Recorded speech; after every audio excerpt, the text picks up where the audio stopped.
The knocking started just after midnight. At first, I thought the storm was throwing branches against the porch of my new beach house. Nobody came this far down the Carolina coast in weather like this. Nobody except someone desperate. When I opened the door, my heart nearly stopped. Samantha Ford, my daughter-in-law, stood there soaked to the skin after 6 years of silence. 6 years since my son chose her over me. 6 years since I lost my family without a funeral. Then my eyes dropped to her trembling hand. She was holding an old brass key, a key to a lockbox from my old house. And in that moment, I realized Samantha hadn't come to apologize. She had come for something. If you've ever had someone walk back into your life only when they needed something, I want you to tell me in the comments. And please don't forget to like and subscribe if stories like this speak to your heart. I always love hearing where you're watching from and what time it is in your part of the world tonight. There are some kinds of grief people understand immediately. When your husband dies, people bring casseroles. They send flowers, they hug you in grocery store aisles and say they're sorry for your loss. But when your child cuts you out of his life while he's still breathing somewhere under the same sky, nobody knows what to say. They just grow uncomfortable. That kind of grief has no funeral. 6 years earlier, before the beach house, before the silence, before Samantha appeared on my porch in the middle of a storm holding that terrible little brass key, I lived in a large, white colonial home outside Wilmington with my husband Richard. We had raised Ethan there. Every pencil mark on the kitchen doorway showed his height growing year after year. Every Christmas ornament in the attic carried fingerprints from sticky little hands that used to believe I could fix anything. Richard used to joke that Ethan came into the world serious. Even as a boy, he hated conflict, hated disappointing people. He was gentle by nature, soft-hearted in ways that worried me sometimes. After Richard died from a sudden heart attack, Ethan changed almost overnight. Or maybe I should say, Samantha changed him. At first, I tried very hard to love her. I truly did. She was beautiful, polished, articulate. The kind of woman who knew exactly what to say in public. She worked in marketing and had a talent for making people feel impressed within 5 minutes of meeting her. But there was always something underneath the charm that unsettled me. Samantha never asked questions because she cared. She asked questions because she was collecting information. How much is this neighborhood worth now? Did Richard leave life insurance? Have you updated your will? At first, I told myself she was simply practical. Younger people talked about money differently than my generation did. But after Richard's funeral, the questions became sharper, less patient. One Sunday evening, about 8 months after I became a widow, Ethan and Samantha came over for dinner. I still remember every detail, because that was the night I lost my son. I had cooked pot roast with carrots and rosemary biscuits, Ethan's favorite meal since childhood. The dining room smelled warm and familiar, but Samantha barely touched her plate. She kept exchanging looks with Ethan. Finally, she folded her napkin carefully and said, "We need to talk to you about something important." The second she said it, a knot formed in my stomach. Ethan wouldn't look at me. Samantha leaned forward. "There's an incredible investment opportunity in Charlotte, a mixed-use development project.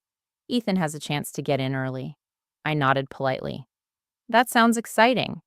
"It is," she said quickly, "but we need capital." There it was. I remember setting my fork down very carefully. How much capital? Ethan finally spoke. Around 300,000. I almost laughed because I truly thought they were joking. Then I saw Samantha's expression. She was completely serious. "I don't have that kind of cash sitting around," I said. Samantha smiled thinly. "Not cash, no. But the house is worth nearly 900,000 now." The room went cold. I stared at her. "This house," I said slowly, "is paid off because Richard and I worked 37 years for it." "And we're not asking for charity," Samantha replied. "We're asking you to invest in your family's future." Something about the way she said family made me uncomfortable, like the word was a business strategy instead of love. Ethan finally looked up. "Mom, we could all benefit from this. All you could move somewhere smaller, easier to manage. You said yourself the house feels lonely now." That sentence cut deeper than he realized. Yes, the house felt lonely without Richard. But lonely did not mean disposable. I'm not selling my home, I said quietly. Samantha sighed dramatically and leaned back in her chair. See, Ethan, this is exactly what I warned you about. I blinked. Excuse me? She doesn't trust us. That's not true. Then prove it. The audacity of that statement stunned me. Speechless. Ethan rubbed his forehead. Mom, nobody's trying to hurt you. No, I said carefully, but you are trying to pressure me. Samantha's expression hardened instantly. For the first time that evening, the mask slipped. You have more than enough for one person, she said. Meanwhile, we're trying to build something for our children. Our children, not your grandchildren, not family, assets, leverage. I looked at Ethan, waiting for him to defend me. He didn't. Instead, he said something I have never forgotten. Dad would have wanted you to help us. It felt like being slapped across the face. Richard would never have manipulated me through guilt. Never. I stood slowly from the table. Dinner is over. Ethan looked shocked. Samantha looked angry. You're being emotional, she snapped. And you're being cruel. That was the first and last time I ever spoke to her that directly. Ethan pushed back his chair. Mom, come on. No, I interrupted. You don't walk into the home your father built and treat me like a bank. The silence that followed was unbearable. Then Samantha stood, grabbed her purse, and delivered the sentence that destroyed my family. If you loved Ethan, you'd want him to succeed. I remember laughing then. Not because anything was funny, because suddenly I understood. Nothing I gave them would ever be enough. Not money, not support, not sacrifice. There would always be another demand waiting behind the first one. Ethan followed Samantha toward the front door, but before leaving, he turned back. Disappointment filled his face. Not hers. Mine. Maybe we need some space for a while, he said quietly. I thought a while meant days, maybe weeks.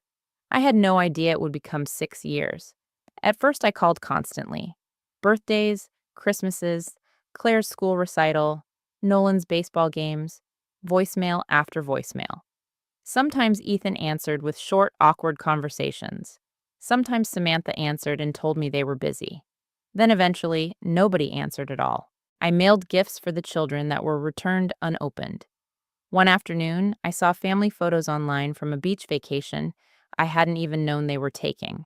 Samantha had captioned it, "Protecting our peace," as if I were some danger to them.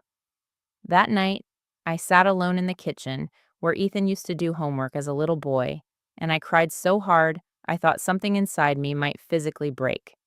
After that, I stopped calling. Not because I stopped loving my son, because I finally understood that love cannot force open a locked door. And for 6 long years, the silence remained. Until the stormy night, Samantha appeared at my beach house, holding that old brass key. The same key that should have disappeared forever with the life they abandoned. People love to say that ocean heals you. I used to think that sounded like something printed on decorative wooden signs in gift shops. But after 6 years of silence, 6 years of waking up every morning with an ache in my chest where my family used to live, I learned there was truth in it. Not because the ocean fixes your pain, because it teaches you how small you are beside something that never stops moving. 2 years after Ethan stopped speaking to me entirely, I finally sold the old family house. That decision nearly destroyed me. I remember standing alone in the empty living room the night before, closing listening to the echo of my own footsteps. The walls looked pale, where photographs had hung for decades. Sunlight from the backyard filtered through the windows exactly the same way it had when Ethan was a little boy, building blanket forts on the carpet. I sat on the hardwood floor and cried quietly into my hands. Not because I regretted selling it, because I finally understood Richard was never coming home, and neither was the life I had built there. My friend Helen was the one who convinced me to leave Wilmington for a while. Helen Brooks had been my best friend since we were 22 years old and teaching at the same elementary school. She was one of those women who believed problems should either be solved or survived, but never dramatized. You're dying in that house, one memory at a time, she told me bluntly over coffee one morning. I'm not dying. Vicky, you haven't bought new curtains in 12 years? I laughed despite myself. That's your evidence. That, and the fact you still keep Richard's slippers beside the bed. That one hurt because it was true. 3 months later, Helen drove me down the Carolina coast just to look around. That's how I found the beach house. It wasn't grand. Certainly not the kind of place Samantha imagined when she later heard the words beach house. It was a weathered blue cottage tucked near Carolina Beach with white shutters, a wraparound porch, and a narrow sandy path leading toward the water. The roof needed work. The kitchen cabinets were crooked. The back deck leaned slightly to the left. But when I stepped inside, something strange happened. For the first time in years, I could breathe. No ghosts waited in the corners. No memories ambushed me from every hallway. It smelled like salt air and fresh paint instead of grief. The realtor kept talking about property values and renovation potential, but I barely heard her. I was staring out the back window at the ocean. Endless. Restless. Alive. I'll take it, I said before I could change my mind. Helen nearly dropped her sunglasses. You haven't even seen the upstairs. I don't care. And honestly, I didn't. The beach house wasn't an investment. It was survival. I paid for it using a portion of Richard's life insurance and the equity from the family home. No loans, no financial entanglements. I wanted something simple, something nobody could take away from me, or so I thought. The first year there was lonely in its own way. Healing usually is. I planted hydrangeas along the porch railings because Richard loved them. I painted the kitchen pale cream. I learned which grocery store carried the best peaches in summer and which mornings the fishing boats returned before dawn. Slowly, the ache inside me stopped feeling sharp all the time. Not gone, just softer around the edges. I started walking the beach every morning at sunrise with a cup of coffee in my hand. Some mornings the sky turned pink and gold, like God himself had painted it.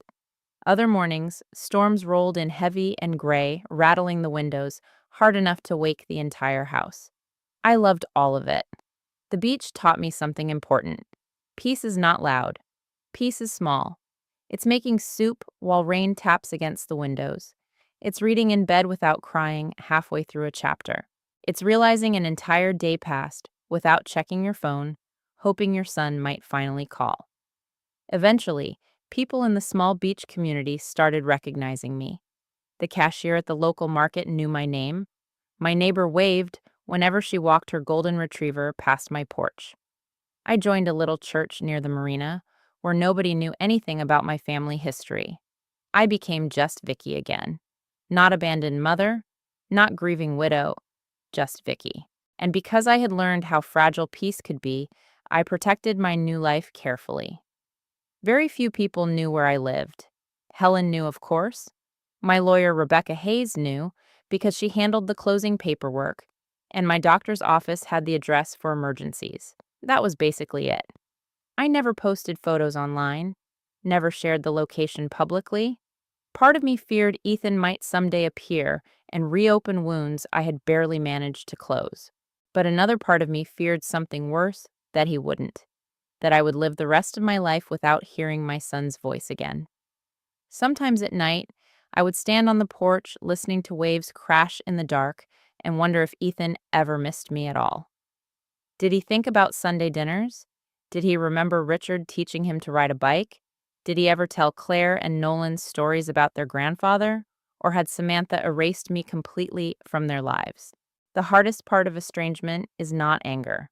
It's uncertainty. You mourn people who are still alive, but you never know whether to hold on to hope or bury it. That's what made Samantha's appearance so terrifying. Because the moment I saw her standing in the storm holding that brass key, I knew my quiet little world had been breached somehow. Someone had told her about the beach house. Someone had given her access to pieces of my life she should never have known existed.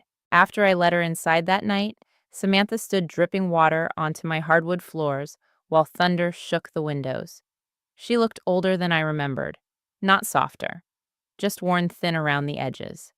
Her expensive coat was damp and wrinkled. Mascara had smudged faintly beneath her eyes. But despite the exhausted appearance, her posture remained controlled. Calculated. Always calculated. I handed her a towel silently. "Thank you," she said. It was the first polite thing I had heard from her in nearly a decade. Neither of us sat down immediately. The silence stretched painfully between us, while rain hammered the roof overhead. Finally, I looked directly at the brass key in her hand. "Where did you get that?" Samantha's fingers tightened around it. "I think we should talk first." "No," I said sharply. "Answer the question." For one brief second, I saw something flicker across her face. Not guilt, fear. And suddenly, every instinct inside me started screaming. Because Samantha Ford had never been afraid of anything before. Then she looked up at me and quietly said the sentence that made my blood run cold. "Vicki, Ethan doesn't know I'm here." The moment Samantha said Ethan didn't know she was there, the entire atmosphere inside my beach house changed.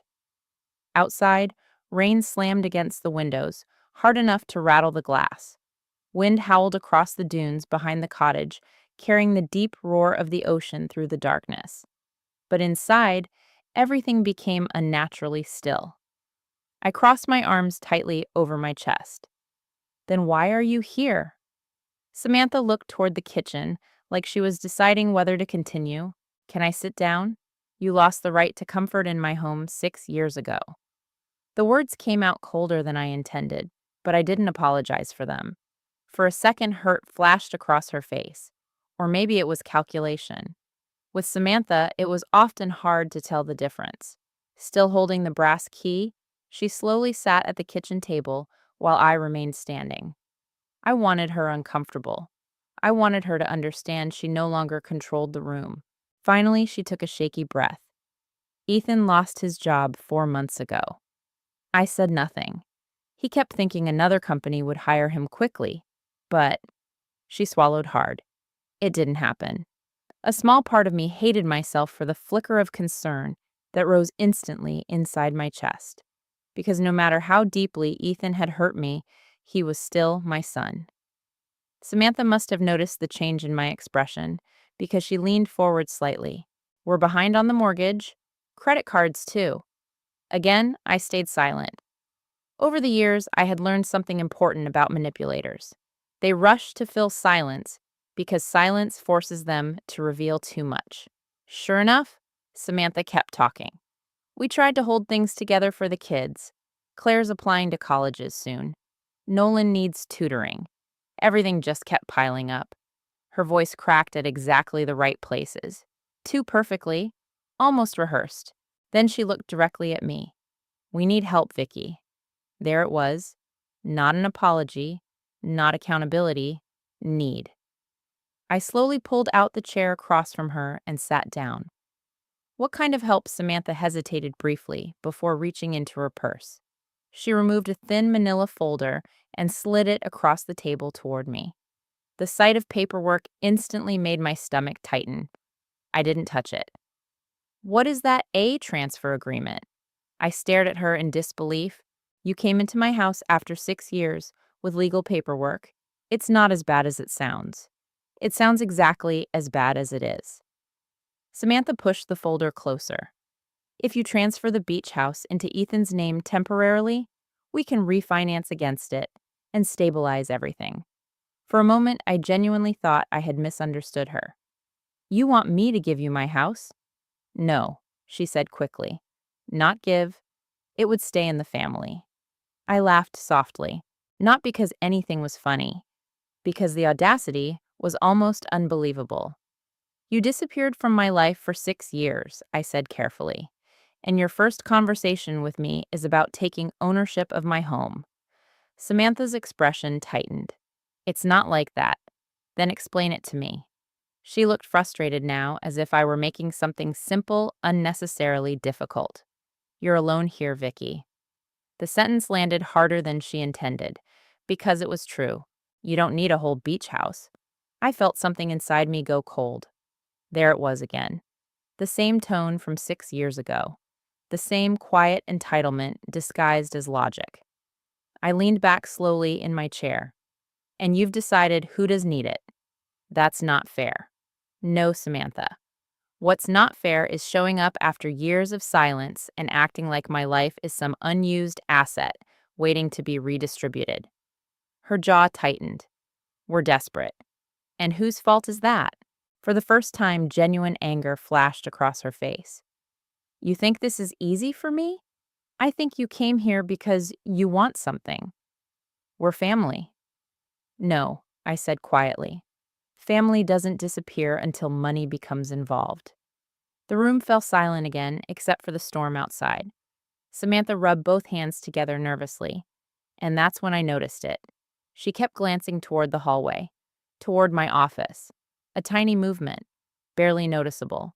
But once I saw it, I couldn't stop seeing it. Every few seconds, her eyes drifted there again. My pulse slowed. Careful now, Vicki. I suddenly remembered the brass key still sitting beside her hand. The key from my old lockbox. Where did you get that key? I asked again. This time her answer came too fast. I found it. Where? In some old things. What old things? She hesitated, and in that hesitation, I knew she was lying. Samantha. Her voice sharpened defensively. Why does it matter? Because it belonged in a locked storage box inside my old house. She looked away. The storm cracked loudly overhead. Then Samantha said something that made every nerve in my body tighten. You kept a lot of important papers in that box. My mouth went dry. How do you know that she immediately realized her mistake? Too late. The air between us changed instantly. I stared at her. She stared back. Neither of us moved. Then she forced a nervous laugh. I just assumed. Most people keep documents in lockboxes. But I wasn't listening anymore. Because suddenly, tiny memories started resurfacing. The lockbox key disappearing years ago, a filing drawer slightly out of place after one Christmas dinner. Richard once mentioning Samantha asked strange questions about insurance paperwork. At the time, I had ignored all of it because I didn't want to become the suspicious mother-in-law stereotype. Now I felt physically sick. How long have you known about this house? I asked quietly. Samantha blinked. What, you didn't just accidentally discover my address during a rainstorm. So how long have you known? How long? She exhaled sharply and looked down at the table. A while. My chest tightened. A while meaning, what about 8 months? 8 months. For 8 months, Samantha had known where I lived, while I believed my family had erased me completely. Fear slid slowly through me then. Not panic. Something colder.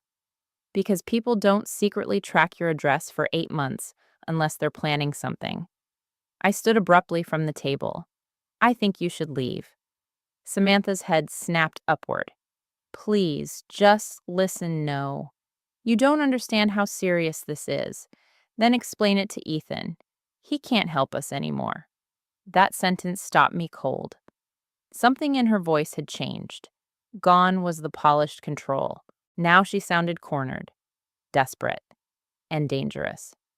I turned slowly toward her. What does that mean? Samantha looked at the floor. Then she whispered the words that made my blood run cold. There are people involved now. The storm outside suddenly felt very far away. People, I repeated carefully. She nodded once. They think the beach house belongs to Ethan. Every instinct inside me screamed. How would anyone think that Samantha's eyes slowly filled with tears? But even then I noticed she never actually answered my question. Instead, she looked directly at me and said, You need to sign the transfer papers before this gets worse. I barely slept after Samantha left. Around 2 in the morning, she finally gathered her soaked coat, repeated that I should think carefully, and disappeared back into the storm. But before leaving, she did something I couldn't stop replaying in my mind afterward.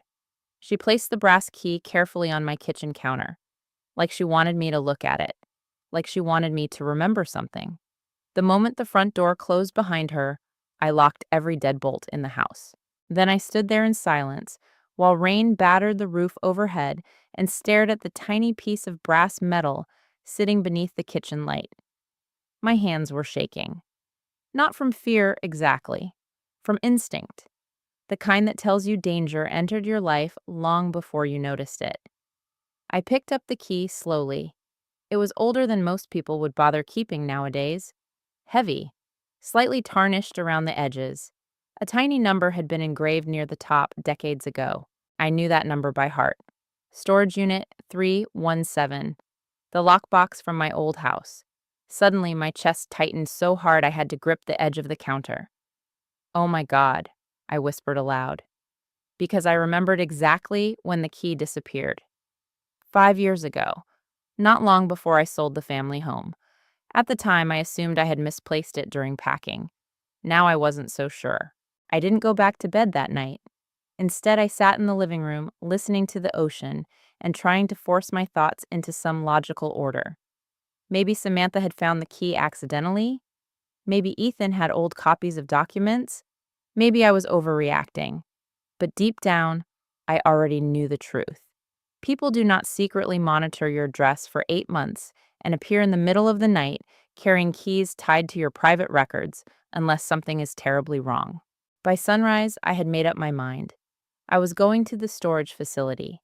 The place was about 30 minutes inland from the beach house near Wilmington. I had rented the climate-controlled unit years earlier while downsizing after selling the family home. Mostly old photographs, tax records, legal paperwork, a few boxes of Richard's things I still couldn't bear to throw away. As I drove there the next morning, gray clouds still hung low over the highway after the storm. My stomach twisted tighter with every mile. I kept hearing Samantha's voice in my head. There are people involved now. People. Not banks, not collectors. People. The kind of vague language that usually meant trouble. The storage facility manager recognized me immediately when I walked inside. "Mrs. Ford, haven't seen you in a while." I forced a smile. "Been trying to avoid dealing with old boxes." He laughed politely. "You and everybody else." My pulse was racing as I signed the access log. "Has anyone else been into Unit 317 recently?" I asked casually. He frowned slightly. "Recently? No, I don't think so." Relief flickered briefly inside me. Then he added, "Well, there was your family member a while back." Every muscle in my body went rigid. "My what?" He looked confused by my reaction. "Your daughter, I assumed." "Samantha, I don't know her name. Dark hair, very polished. She had your unit number and access information." Cold spread slowly through my chest. "When was this?" He thought for a moment. "Maybe a year ago? Little over that. A year?" My knees nearly weakened. "A year ago," I repeated quietly. "Yeah." "She said you were reorganizing family paperwork." I stared at him in silence. He suddenly looked uncomfortable. "Was there a problem?" "No," I lied automatically. I'd just forgotten. But inside, something terrible was beginning to unfold. Because Samantha had accessed my private documents long before she ever appeared at the beach house. This wasn't desperation. This was planning. Careful planning. I walked quickly through the maze of storage corridors until I reached Unit 317. My hands trembled so badly I struggled with the padlock. When the door finally rolled upward, a stale wave of dust and cardboard smell hit me. Everything looked normal at first glance. Boxes stacked neatly, plastic containers untouched, old furniture covered with sheets. But instincts are funny things. Once distrust enters your mind, tiny details begin screaming. One filing box near the back sat slightly crooked. A banker's box labeled taxes and legal. I knew immediately it had been moved. I crouched beside it slowly and opened the lid. The folders inside looked mostly intact, until I noticed one missing. Property documents. My pulse thudded painfully. I dug through the rest faster now. Insurance records, Richard's death certificate, old mortgage papers, copies of wills. Some folders had clearly been disturbed and reassembled hastily. And then I found something even worse. A photocopy. My signature. Not on any document I remembered signing. I stared at the page while a strange, roaring sound filled my ears. The signature looked almost perfect. Almost. but not quite. The V in Vicki curved too sharply. A tiny difference most people would never notice, but I noticed because it was my name. Someone had practiced writing it over and over. My stomach lurched so violently I had to sit down on the concrete floor. For several long seconds, I simply stared at the paper in disbelief. Samantha. Dear God, how long had this been happening? Then another horrifying realization hit me. If Samantha had copied my signature once, how many other documents existed that I knew nothing about? I immediately pulled out my phone and called Helen. She answered on the second ring. Well, this is early. Everything okay? No? The word came out shaky. Instantly, her tone changed. What happened? I looked down at the forged signature in my hand. I think Samantha's been accessing my records for over a year. Silence. Then, what I quickly explained everything, the key, the storage unit, the missing documents.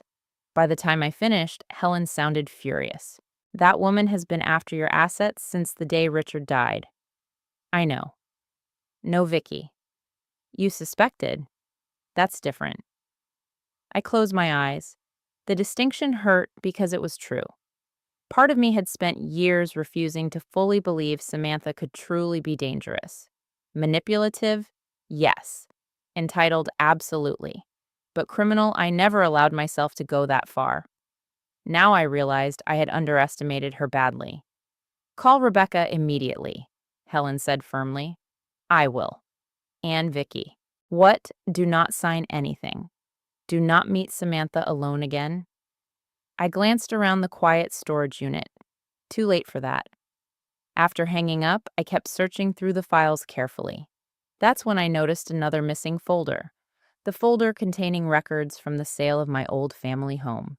A terrible feeling spread through me, because that folder included detailed financial statements, account numbers, asset summaries, insurance distributions.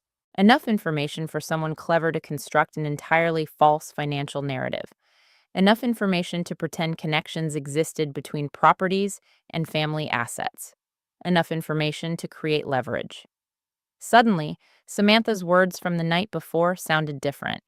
They think the beach house belongs to Ethan. Not hope. Not assumption. Confidence.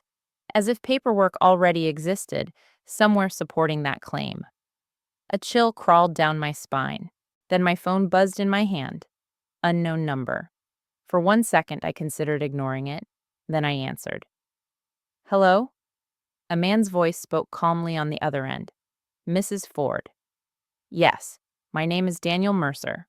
I had never heard the name before, but something about his voice immediately frightened me. I believe we need to discuss the property your family used as collateral. For a few seconds after the man introduced himself, I couldn't speak. The storage unit suddenly felt too small, too quiet. What collateral? I finally asked carefully. There was a pause on the line, the kind people use when they think you're pretending not to understand. The Carolina Beach property, the man said smoothly. I was under the impression you were aware of the agreement. Every instinct inside me screamed. I think you've been misinformed. Another pause.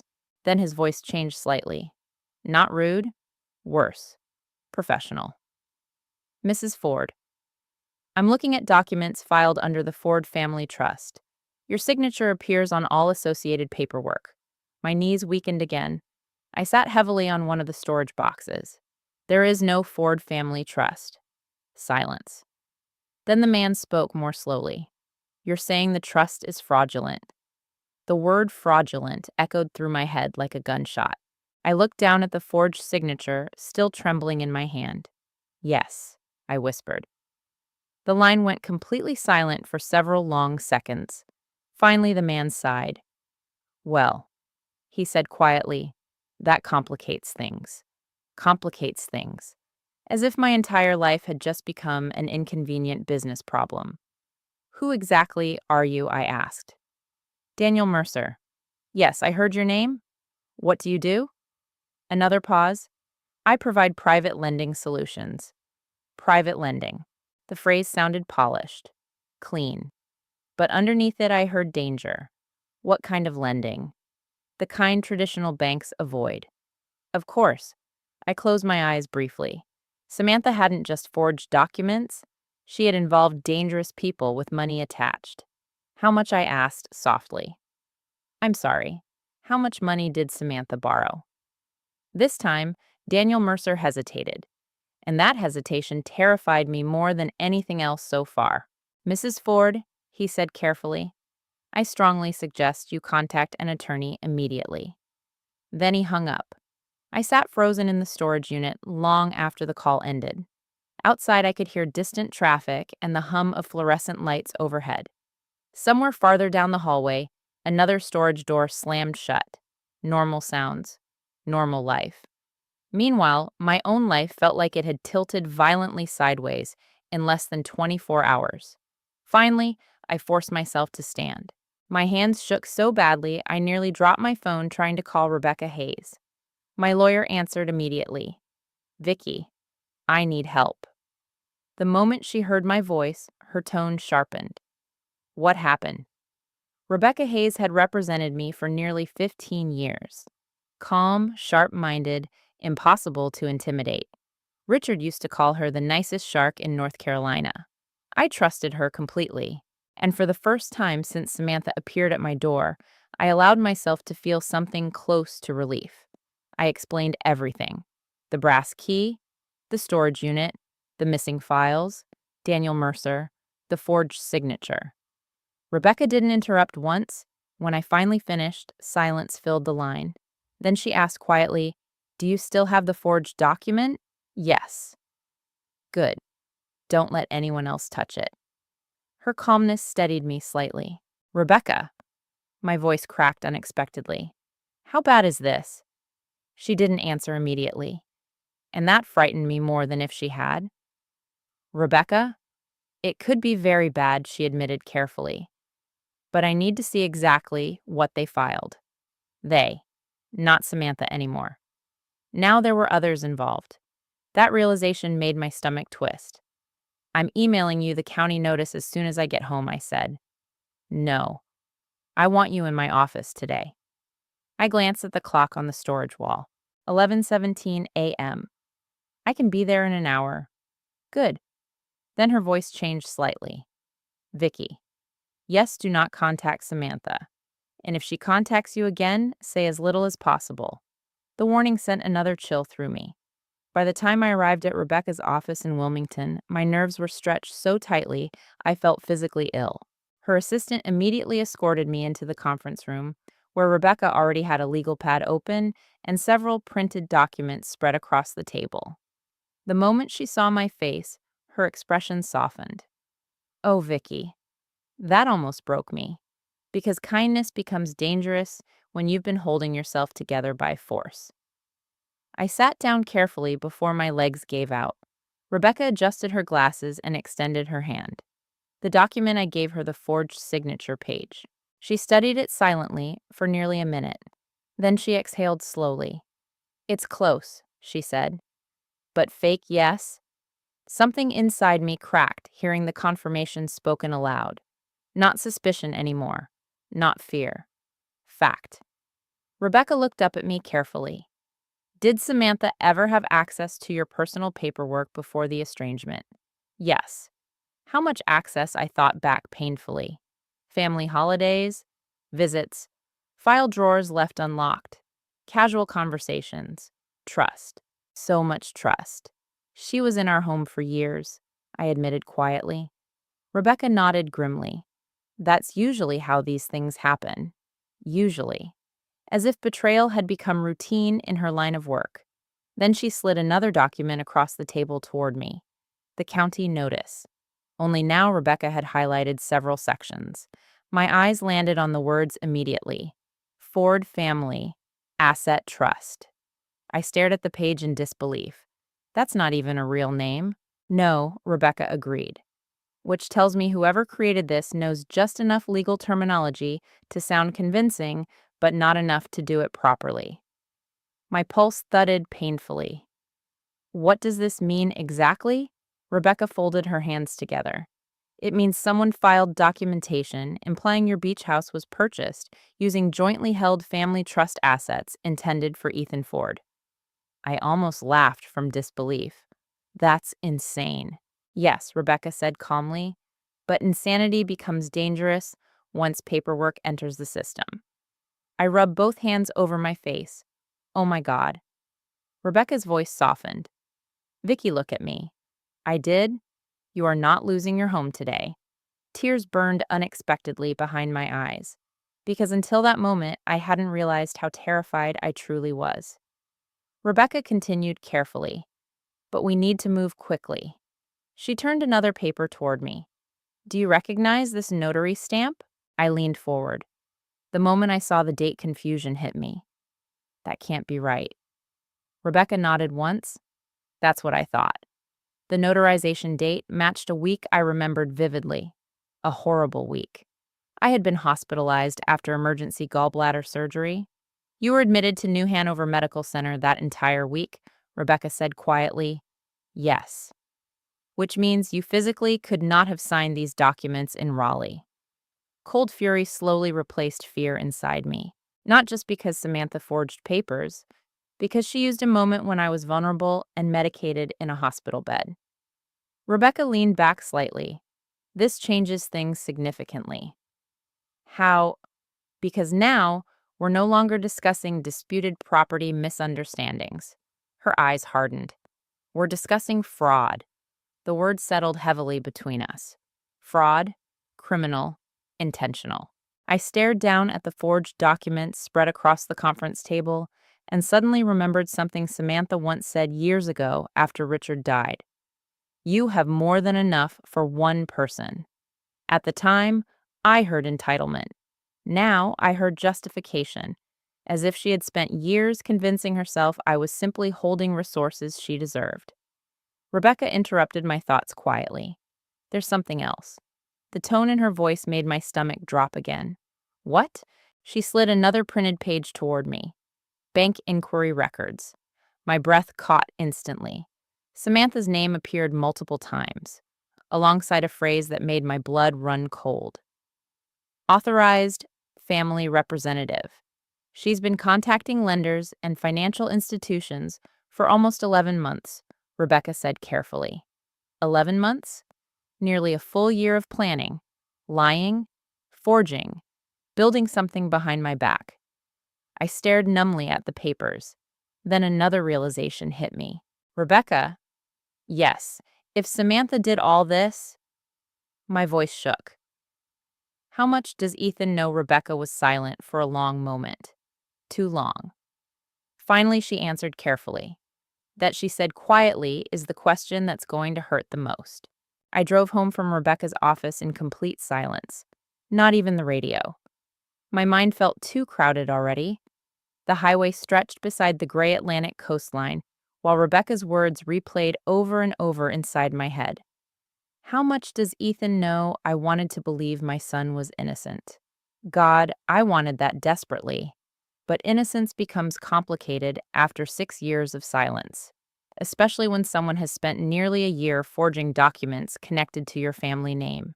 By the time I reached the beach house, the sky had darkened again. The storm clouds from the night before still lingered offshore, low and heavy over the ocean.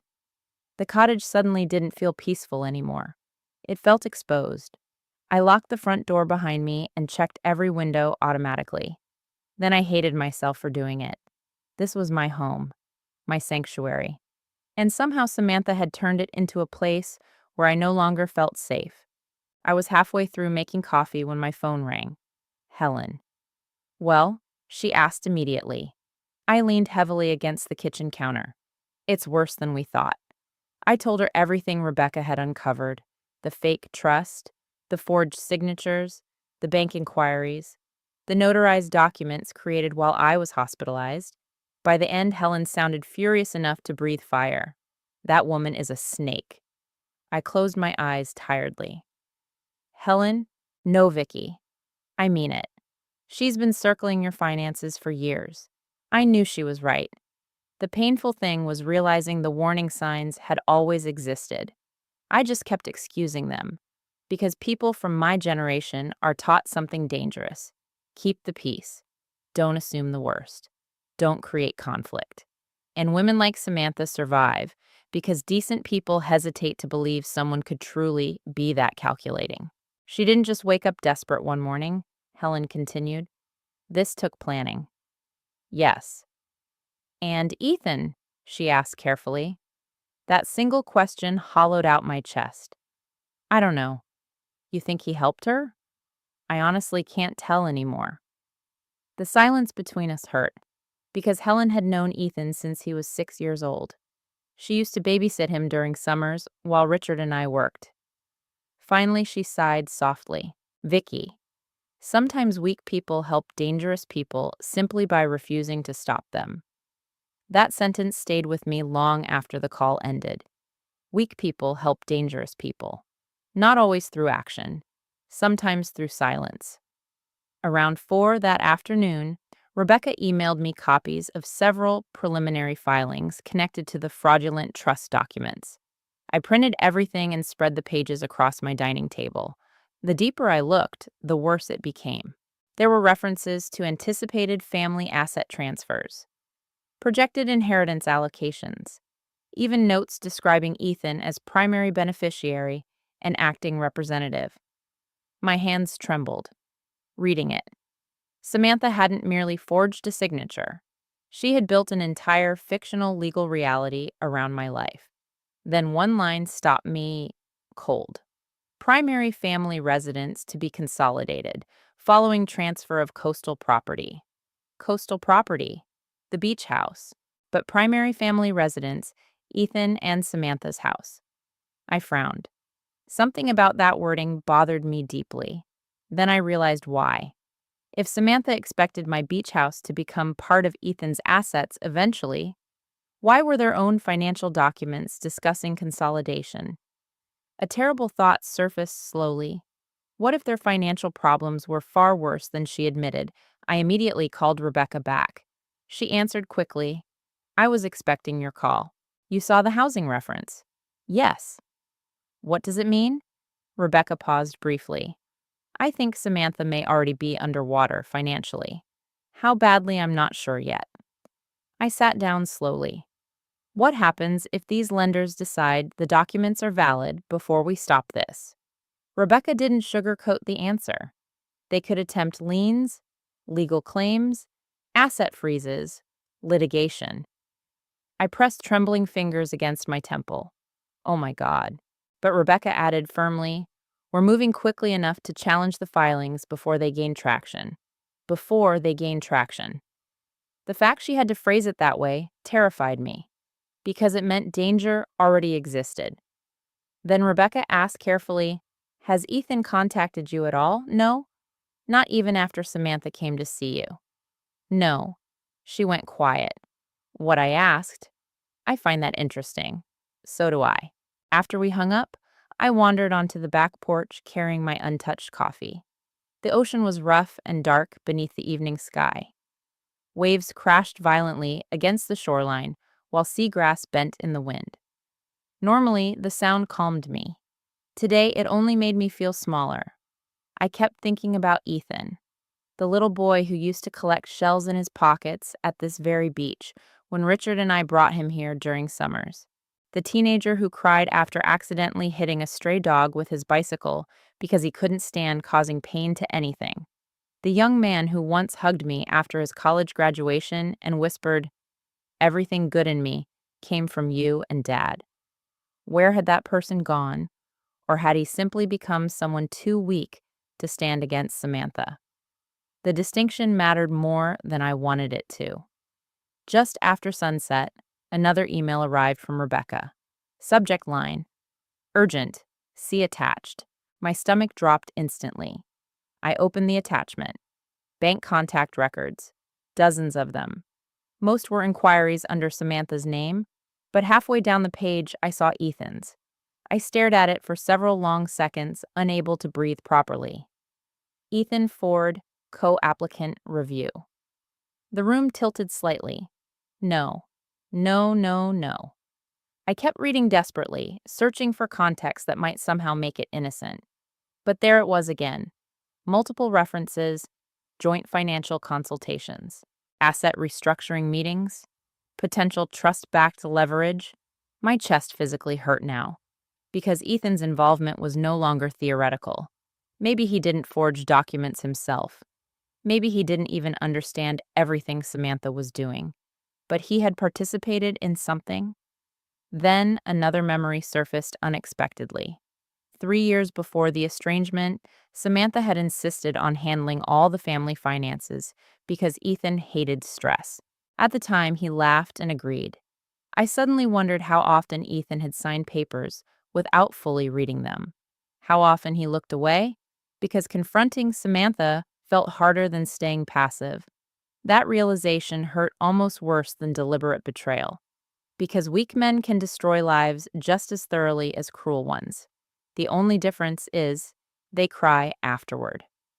I was still staring at the documents when headlights swept across my front windows. My heart jumped violently. For one irrational second, I thought Samantha had returned. But when I looked outside, my breath caught for an entirely different reason. A dark SUV sat in my driveway, and stepping out of it was Ethan. For 6 years, I had imagined this moment countless times, sometimes in anger, sometimes in hope, sometimes in dreams where he hugged me and apologized, and everything somehow became whole again. But standing there watching him emerge slowly from the vehicle, shoulders slumped, face exhausted beneath the porch light, I felt nothing simple. Love, fear, grief, suspicion, all tangled together painfully inside me. He looked older, not just older, worn down, as if life had been grinding pieces off him little by little. For a long moment, neither of us moved. Then Ethan finally looked up at the porch where I stood frozen, and in a voice rough with emotion, my son said the first words I had heard from him in 6 years. Mom. For a moment, I forgot how to breathe. The porch light cast soft yellow shadows across Ethan's face, while ocean wind pushed at his jacket. He looked exhausted, in a way that had nothing to do with lack of sleep. Life had worn him down. The sight of him hit me with almost physical force, because no matter how deeply your child hurts, some part of your heart still remembers holding them when they were small, still remembers their fevered foreheads and broken hearts and first days of school. That part never dies. It only learns how to ache quietly. Neither of us moved at first. Then Ethan glanced toward the windows nervously. She's not here, is she? The question startled me. No. Relief visibly loosened his shoulders. That alone told me more than I wanted to know. I crossed my arms tightly. How did you find this place? His eyes flickered downward. Claire told me. My stomach tightened immediately. Claire knows where I live. She found your address online months ago, he admitted softly. I didn't know until recently. Months ago. Another secret. Another quiet invasion of the peaceful life I thought I had protected. I should have been angry. Instead, all I could think was, my granddaughter searched for me. The thought nearly broke my heart. Ethan looked up again carefully. Can I come inside? Every instinct warned me to say no. Rebecca's voice echoed inside my head. Do not trust anyone too quickly. But this was my son standing in front of me after 6 years, so I stepped aside silently. The moment Ethan entered the beach house, something strange happened to his expression. He looked around slowly at the pale blue walls, the cozy living room, the bookshelves, the framed beach photographs. This is nice, he said quietly. I didn't answer, because hearing approval from someone who abandoned me felt strangely insulting. Ethan rubbed his hands together nervously. Mom, I know you probably hate me. I don't hate you. The answer came automatically because it was true. Hatred requires energy. What I carried was grief. He swallowed hard. I deserve that more than forgiveness. I stayed standing while he sat carefully at the kitchen table where Samantha had sat less than 24 hours earlier. The contrast between them unsettled me immediately. Samantha entered rooms like she intended to control them. Ethan entered like he expected rejection. For several seconds, silence stretched painfully between us. Finally, he looked up. I'm sorry. Just 2 words. Simple. Late. Dangerously powerful. I felt tears sting my eyes instantly, which infuriated me.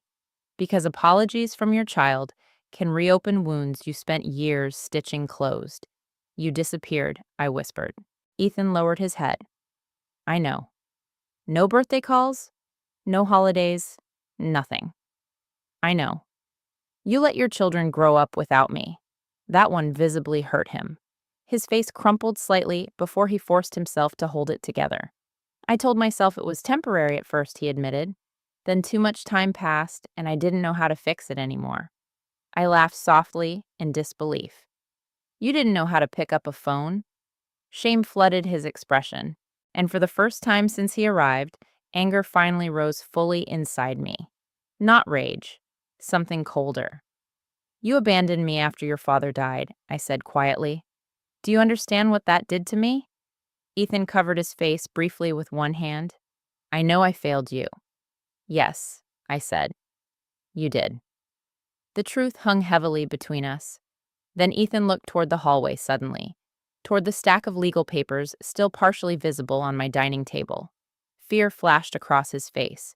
Mom, he hesitated. Has Samantha been here? There it was. The real reason he came. Not reconciliation. Crisis. I felt my chest harden instantly. Yes. He closed his eyes. When last night. Oh God. The reaction seemed genuine. Too genuine to fake easily. I studied him carefully. What exactly is going on, Ethan? He looked exhausted suddenly. Older than 42. I didn't know she came here, he said quietly. I swear to you. But you knew something was happening. He didn't answer, which was answer enough. I walked slowly toward the dining table and picked up the printed bank inquiry records Rebecca sent earlier. Then I placed them in front of him. Ethan's face drained of color instantly. He stared at the pages silently. I see your name all over these, I said. His hands trembled slightly. It's not what you think? I almost laughed. What exactly am I supposed to think? He leaned forward desperately. Mom Samantha handled everything financially. I knew we were in trouble, but I didn't know she was... His voice cracked. I didn't know she was doing illegal things. Illegal things. Not mistakes, not misunderstandings. Illegal. That word mattered. You signed paperwork. I trusted my wife. The answer came too quickly, like he had repeated it to himself many times already. I stared at him for a long moment. You trusted her more than your own mother. Pain flashed across his face. That's not fair. No? My voice sharpened.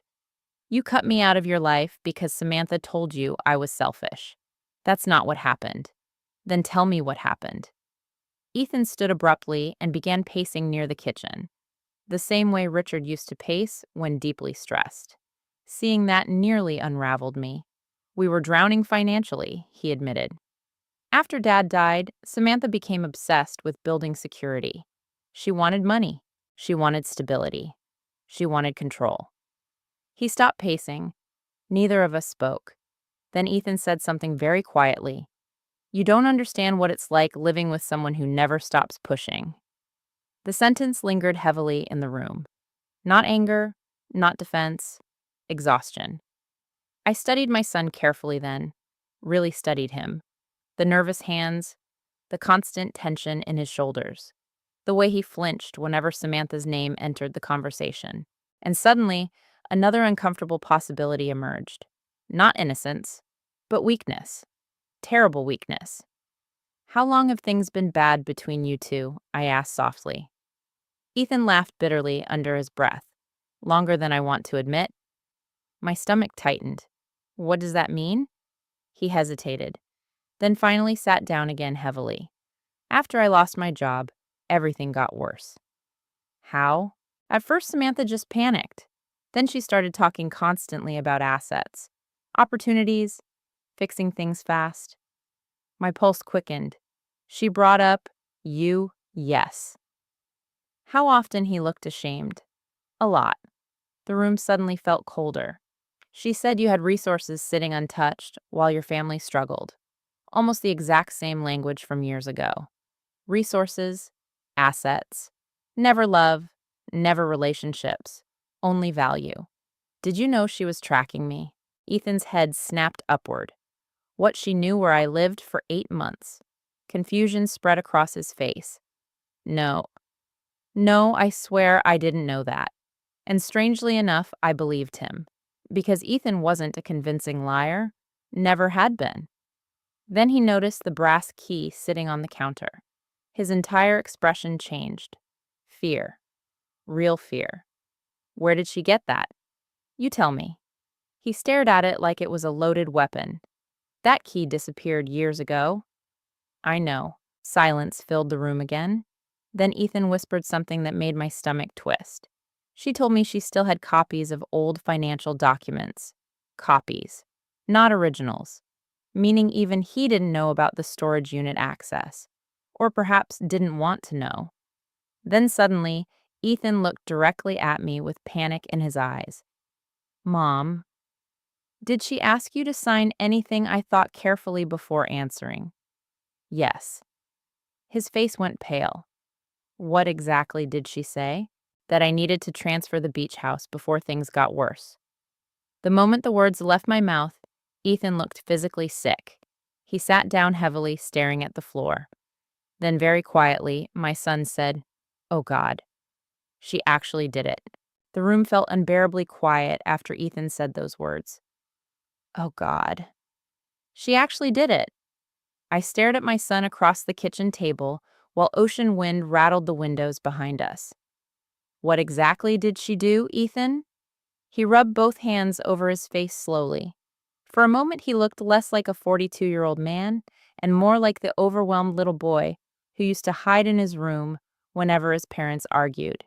Except now, the consequences were far bigger than a childhood fear. Now people were using forged legal documents connected to my home. I knew she was talking to lenders, he admitted quietly. My stomach tightened instantly. How much did you know she told me she found a way to leverage future inheritance assets? I almost laughed in disbelief. Inheritance assets, I repeated sharply. I'm still alive. I know. No, Ethan, I don't think you do. He flinched. The truth hurt him, because somewhere deep down, he understood exactly how ugly this had become. I never saw fake signatures, he said quickly. I swear to you, Mom. But you signed financial consultations. Yes. You attended meetings. Yes. And you never questioned why strangers believe my beach house belonged to you. He opened his mouth, then closed it again. That silence answered everything. Not evil. Not mastermind behavior. Cowardice. He didn't ask questions because he was afraid of the answers. Finally, Ethan whispered, I thought Samantha had some kind of legal plan.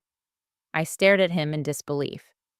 You thought my property would magically become yours through paperwork. No, that's not what I mean. His voice cracked. She said you intended to leave it to us eventually, and this was temporary. Temporary. The same word people use when they destroy trust. I leaned back slowly in my chair, suddenly exhausted. You wanted to believe her? Ethan lowered his eyes. Yes. That honesty somehow hurt more than denial would have, because it meant my son had slowly convinced himself that taking from me was reasonable as long as it could be justified with enough financial language. Then Ethan looked up suddenly. There's something else you need to know. Every nerve in my body tightened. What, before he could answer my phone, buzzed loudly on the kitchen counter. Unknown number. Again. Ethan's face drained instantly when he saw it. Don't answer that. Too late. Some instinct made me pick up immediately. Hello, silence. Then breathing. Light. Unsteady. Not an adult. My heart skipped. Man, Grandma? Everything inside me stopped. Claire. A tiny sob came through the phone. Oh my God.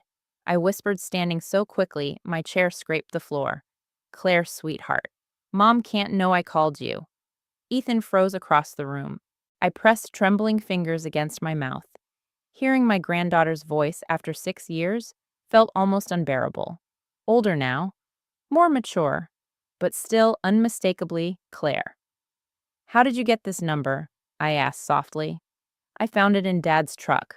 My eyes flicked toward Ethan instinctively. Shock covered his face. He genuinely hadn't known. Claire, I whispered carefully, are you okay? No. The honesty in that single word shattered me. I heard a door close softly on her end, followed by hurried whispering. She's getting worse. My stomach tightened. Who, Mom? Ethan stood motionless now, every muscle rigid. Claire continued quickly. She keeps talking about money all the time, about how everything's unfair, about how you owe us because Grandpa left you too much. Ethan shut his eyes painfully, and suddenly I realized something devastating. The children had been hearing these conversations for years. Children always hear more than adults think they do. Claire, I said gently, listen to me carefully. Are you safe right now? Yes, but her breathing trembled again. Grandma, she says terrible things about you. My throat tightened. What kinds of things? That you're confused now. Cold spread through me instantly. What she keeps saying you're older and making emotional decisions, and somebody has to protect the family assets. Every word sounded rehearsed, repeated, strategic. I slowly sat back down. Beside me, Ethan looked physically ill. Claire, I said carefully, has your mother been talking to lawyers? Yes. My pulse quickened. What kind of lawyers, I don't know. But she keeps printing papers. Claire lowered her voice even more. I saw one that said something about competency. The room spun slightly around me. Competency? Dear God. Samantha wasn't just trying to access my property. She was building groundwork to question my mental capacity. Rebecca's warning suddenly echoed in my head, elder financial abuse. I closed my eyes briefly. Grandma Claire whispered nervously, I'm here, sweetheart. She says if you don't cooperate, things are going to get ugly. Ethan muttered a curse under his breath. Claire immediately went silent. Dad, she whispered fearfully. It's okay, Ethan said quickly, taking the phone gently from me. Claire, where's your mother right now? At dinner with that bank man. Every hair on my arms rose. The bank man. The one she keeps meeting. Ethan's face hardened instantly. Daniel Mercer. Yes. So Claire knew the name too. That frightened me deeply. Children should not know the names of dangerous lenders connected to family financial schemes. Claire, Ethan said carefully, listen to me. Don't talk to Mom about Grandma. Okay. She already knows I miss her. Those words nearly broke me. I turned away quickly before either of them saw tears forming in my eyes. Sweetheart, I whispered softly, taking the phone back. None of this is your fault. I tried to tell Dad something was wrong. I looked at Ethan. The shame on his face answered everything. Claire continued quietly. Grandma, are you really sick? My heart shattered completely. No, baby, I whispered. I'm not sick. Mom says older people hide it sometimes. I closed my eyes. God. Samantha had been preparing this narrative inside her own children's minds. Not openly monstrous. Worse. Subtle. Careful. The kind of manipulation that sounds reasonable until you realize it's poison. I'm okay, I promised gently. I'm strong. Claire cried softly then. I wanted to call you for so long. That sentence destroyed something inside me. 6 years. 6 stolen years. Not because my grandchildren forgot me, because someone carefully kept distance between us. I swallowed hard enough to steady my voice. I'm here now. Behind me, Ethan sat motionless at the kitchen table, staring at nothing. A man slowly realizing the full damage created by years of weakness. Then Claire whispered something that changed the entire direction of my fear. Grandma, yes, I think Mom borrowed more money than Dad knows. Ethan's head snapped upward instantly. What do you mean? I asked carefully. She fights on the phone all the time when Dad's not home. Claire sniffled quietly. And last week I heard her say, if the beach house transfer doesn't happen soon, everything's going to collapse. Everything. Not just finances. Collapse. My pulse thundered. Claire, did she say who she owed money to? No, but she sounded scared. Fear. Real fear. For the first time since Samantha reappeared, I realized something terrifying. This situation might no longer be fully under Samantha's control either. Then Claire suddenly whispered urgently, I have to go. Mom's home. My heart jumped. Claire. Wait, I love you, Grandma. The line disconnected. Silence filled the kitchen. Heavy, painful. Ethan stared at the table for a very long time before speaking. And when he finally did, his voice sounded broken. She used our own daughter to build a case against you. After Claire's call ended, neither Ethan nor I spoke for a long time. The kitchen suddenly felt too small for everything sitting between us. Betrayal, regret, fear. And somewhere underneath all of it, the fragile remains of a family that used to love each other without suspicion. Finally, Ethan pushed both hands through his hair and stood abruptly. I need to call her. No. The word came out sharper than I intended. He looked at me startled. Mom, if Samantha realizes Claire talked to us, that child will suffer for it. He froze, because he knew I was right. I walked slowly to the sink and stared out the dark kitchen window toward the ocean. The waves looked black beneath the night sky, violent, restless. My entire life suddenly felt like that ocean, one storm after another. Behind me, Ethan spoke quietly. I didn't know she was telling Claire those things. I turned around slowly. But you knew Samantha was obsessed with money. Yes. You knew she blamed me for not helping financially. His shoulders sagged. Yes. You knew she kept talking about my property. He looked away, and that silence answered enough. I took a slow breath. This didn't happen overnight, Ethan. Pain flickered across his face. No. The honesty hurt, because every step that led here had included opportunities for him to stop things, to ask questions, to protect his children, to protect me. Instead, he kept surrendering ground to keep peace inside his marriage, and now the consequences had grown teeth. My phone buzzed again. Rebecca. I answered immediately. Tell me you found something good. I found something important, she corrected carefully. Not good. Important. Already my stomach tightened. What is it? I finished reviewing preliminary financial records tied to Daniel Mercer. Ethan looked up instantly at the name. Rebecca continued, he's not technically illegal, but he operates in gray areas. What kind of gray areas? High-risk private lending, short-term collateral agreements, asset leverage deals involving disputed ownership structures. In other words, people went to him when traditional banks refused to touch them. How much money are we talking about? I asked quietly. Rebecca hesitated, then finally answered. Based on what I can currently see, Samantha may have borrowed close to $300,000. The room tilted. Ethan sat down hard in the chair behind him. $300,000, the exact amount they once demanded from me years earlier at my dining room table. My chest tightened painfully at the irony.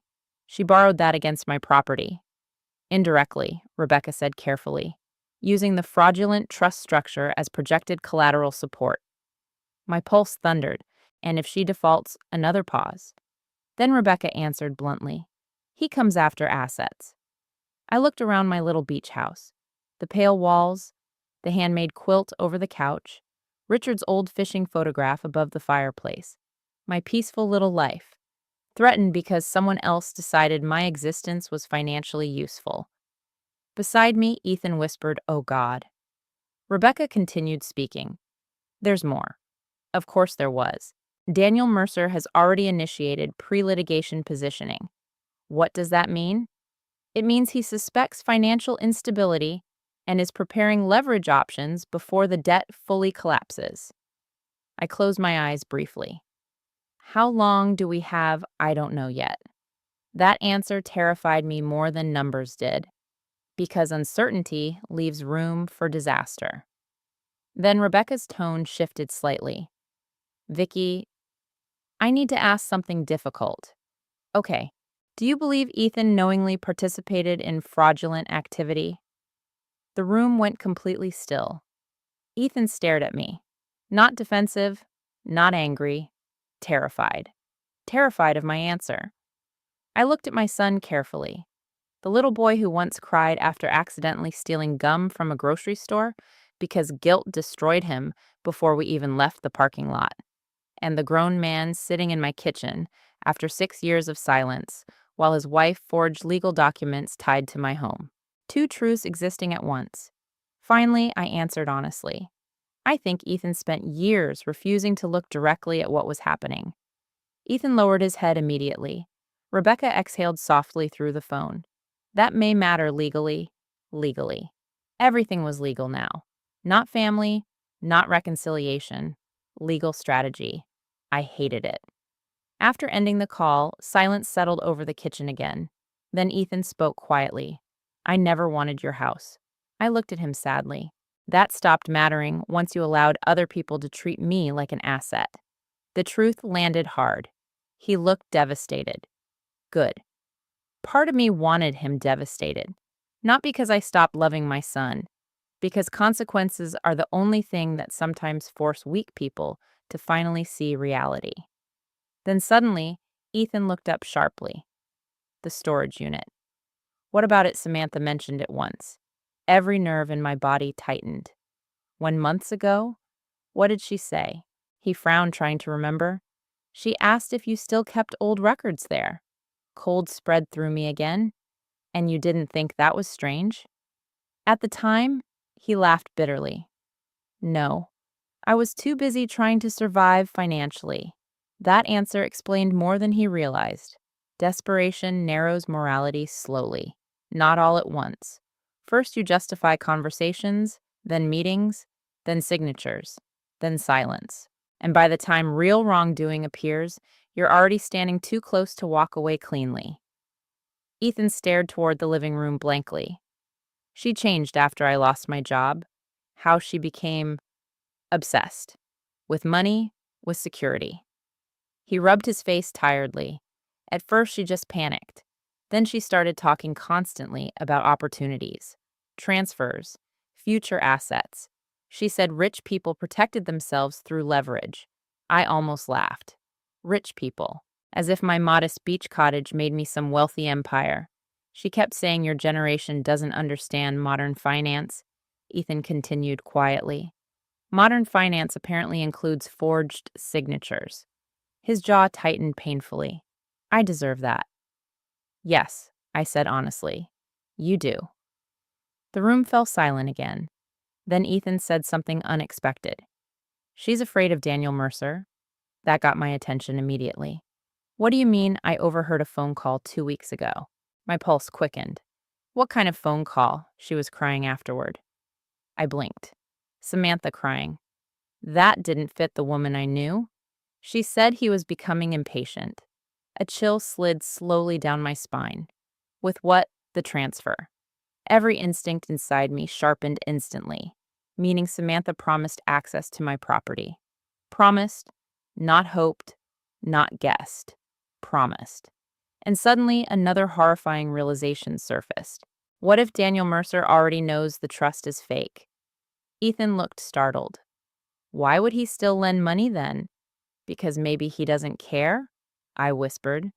The silence after that felt dangerous, because some people aren't interested in legality, only leverage. Then Ethan quietly added the detail that frightened me most of all.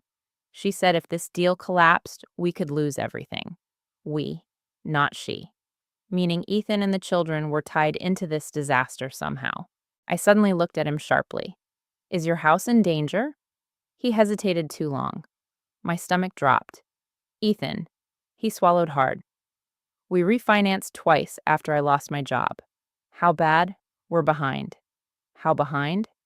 He looked ashamed. 4 months. I sat down slowly. Now I understood. This wasn't greed anymore. Not entirely. This was panic wrapped inside entitlement. Samantha had built a collapsing financial tower and convinced herself my property was the solution holding everything together. Then another terrible thought surfaced. Does Claire know you might lose the house? Ethan closed his eyes. She hears more than we think. Of course she did. Children always do. Then suddenly headlights swept across the front windows again. Ethan stiffened instantly. My pulse jumped. A car door slammed outside, and then another. Slow footsteps approached the porch. Heavy, deliberate, not Samantha's. Someone knocked hard against the front door. 3 sharp knocks. Not nervous, not hesitant, controlled. Ethan stood so quickly his chair nearly tipped backward. Fear flooded his face. Real fear. And in a low voice I barely recognized, my son whispered, "That's him." For one frozen second, nobody moved. The knocking came again. 3 hard, controlled knocks against the front door. Not impatient, confident. The kind of knock that assumes eventually someone will open the door. Ethan looked pale. "Don't answer it," he whispered immediately. I stared at him. "You think that's Daniel Mercer?" "I'm almost sure." Outside wind roared through the dunes behind the cottage, while the porch light cast long shadows across the windows. Another knock, this time louder. My pulse hammered painfully against my ribs. Then my phone buzzed. "Rebecca." I answered instantly in a low voice. "Rebecca, do not open that door." Ice slid through my chest. "You know he's here. I had someone run Mercer's vehicle registration after you described the SUV Samantha mentioned. Vicki, he's been circling this situation aggressively." Aggressively? Beside me, Ethan looked like he might be sick. "What does he want?" I whispered. Rebecca's voice sharpened. "Pressure. Fear. Compliance. People like Mercer don't usually threaten directly. They create psychological leverage." Another knock interrupted her. Slow. Measured. Ethan muttered under his breath. "Jesus Christ," Rebecca continued quickly. "Listen carefully. I'm already on my way with 2 associates. You're coming here?" "Yes." "Rebecca, it's late." "I don't care." The firmness in her voice steadied me slightly. "Do not sign anything. Do not discuss finances. And absolutely do not let him inside." Then she paused. "Can Ethan hear me?" "Yes." "Good." Her tone hardened instantly. "Ethan, if you know anything else about these agreements, now is the time to start being honest." Ethan swallowed visibly. "I didn't know it would get this bad." "That is no longer relevant," Rebecca replied coldly. Then she hung up. Silence filled the kitchen again. Another knock echoed through the cottage. I looked toward the front door. My peaceful little beach house now felt like the center of some ugly storm I never agreed to join. Then Ethan suddenly spoke. She told him the transfer would happen tonight. I turned sharply toward him. "What?" His face twisted with shame. "When Samantha left earlier, we fought. She said if she couldn't convince you willingly—" He stopped. If she couldn't convince me willingly, what? Ethan closed his eyes briefly. "She said Mercer would handle things differently." Fear crawled slowly through my body. What does that mean? I don't know. But he did know something. I could see it all over his face.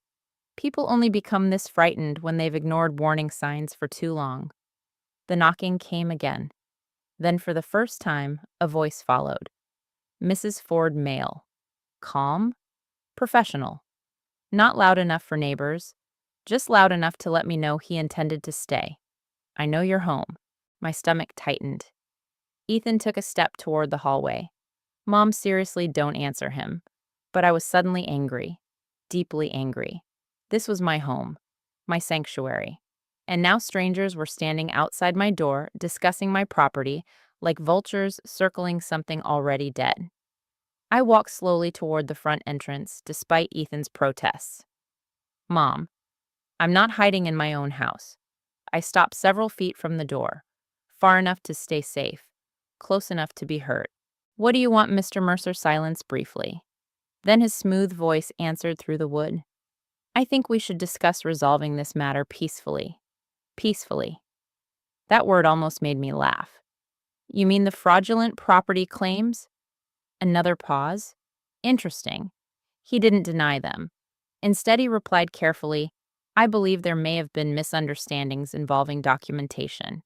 Documentation, not fraud. Everyone kept softening ugly things with polite language. You loaned money against forged papers, I said sharply. Mrs. Ford, I think your daughter-in-law acted under certain assumptions. She forged my signature. This time the silence lasted longer. Behind me, Ethan stood rigid near the kitchen entrance. Then Mercer spoke again, still perfectly calm. That is obviously concerning. Concerning. Not criminal, not shocking, just concerning. The man sounded like he was discussing weather patterns instead of the destruction of someone's life. I'm advising you to leave my property, I said, and I'm advising you not to escalate this situation unnecessarily. A chill moved through me. Threat.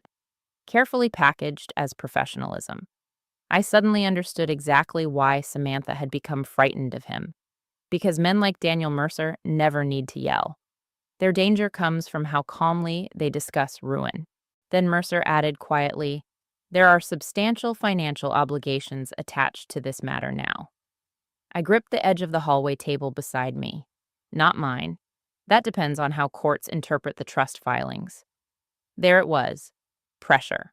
Exactly what Rebecca predicted. My voice hardened. There is no trust. Perhaps? His tone remained smooth. But litigation can become very expensive and emotionally exhausting for women in your position. Women in your position. Older. Alone. Vulnerable. He was trying to scare me. And the awful truth was, it worked. Not because I believed he was legally right, because I suddenly realized how exhausting this could become. Courtrooms, hearings, public accusations, questions about my mental state, my age, my competency, exactly the kind of humiliation Samantha had been preparing for. Then Ethan stepped forward suddenly. Leave her alone. Everything went still outside. Mercer spoke after a pause. Mr. Ford. The familiarity between them made my stomach twist. You should go, Ethan said again, voice shaking slightly. This is over. Mercer's response came instantly. No. What's over is my patience. Fear flashed across Ethan's face. Real fear. Then Mercer continued calmly. You and your wife entered agreements voluntarily.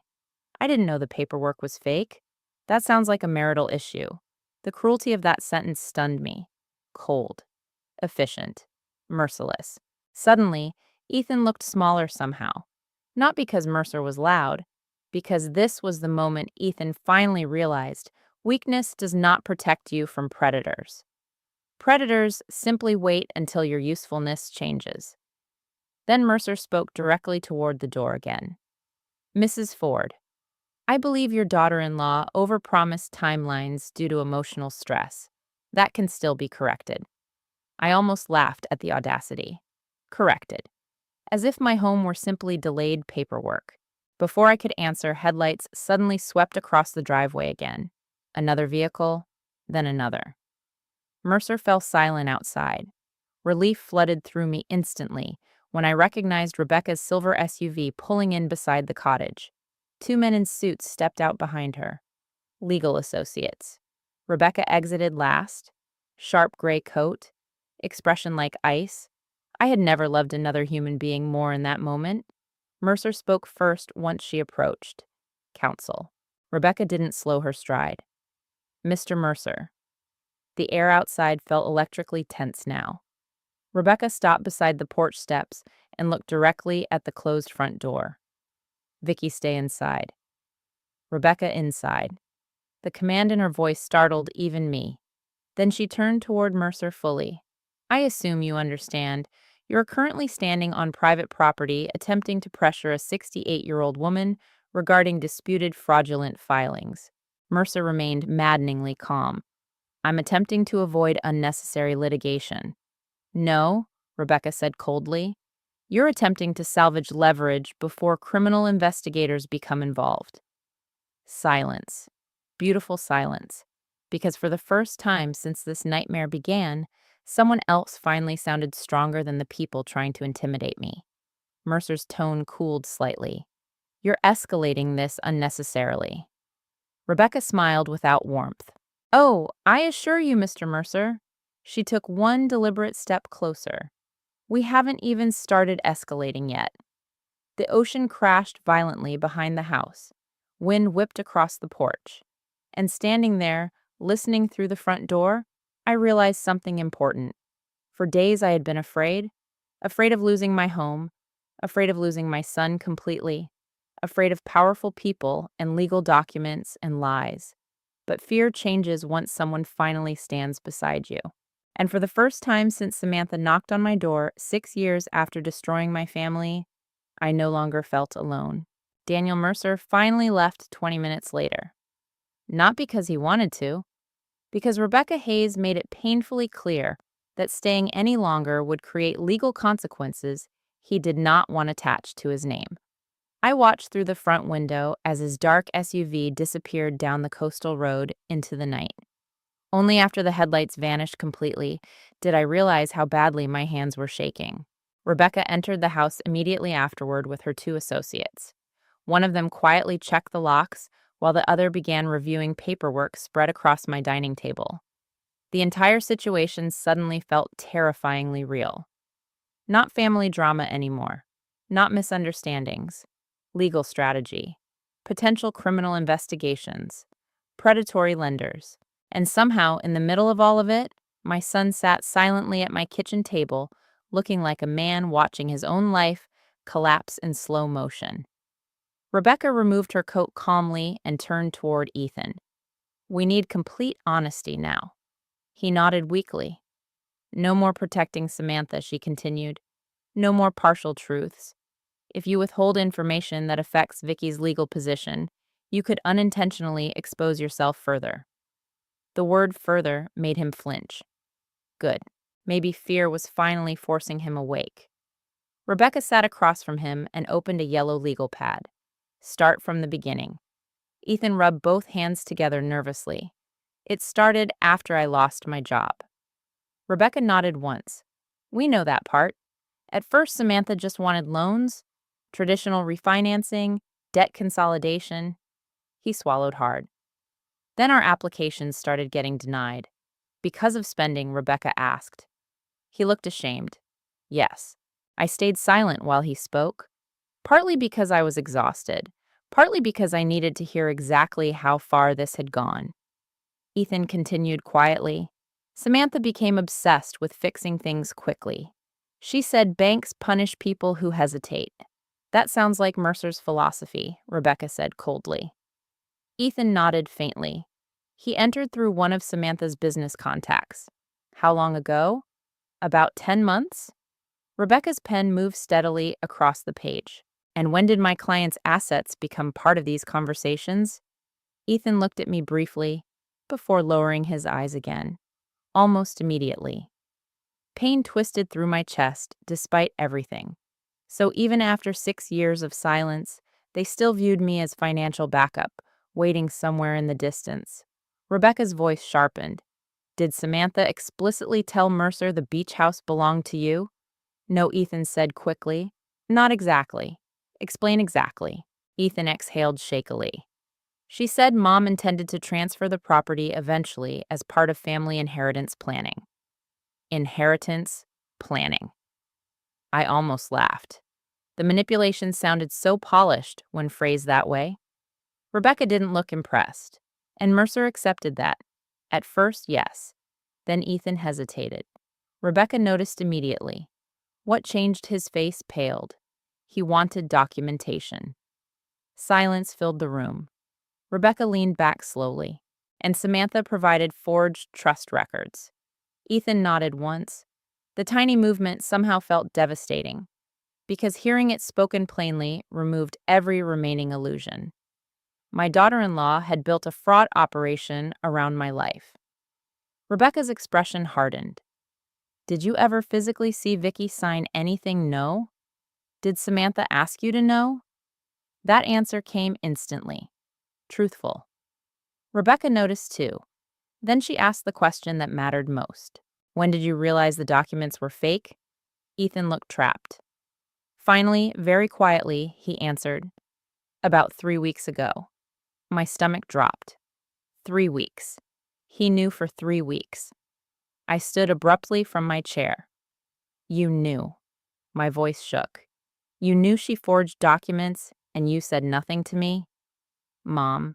No years of grief and humiliation exploded out of me at once. You let me sit in this house alone while strangers built claims against my property. I was trying to fix it.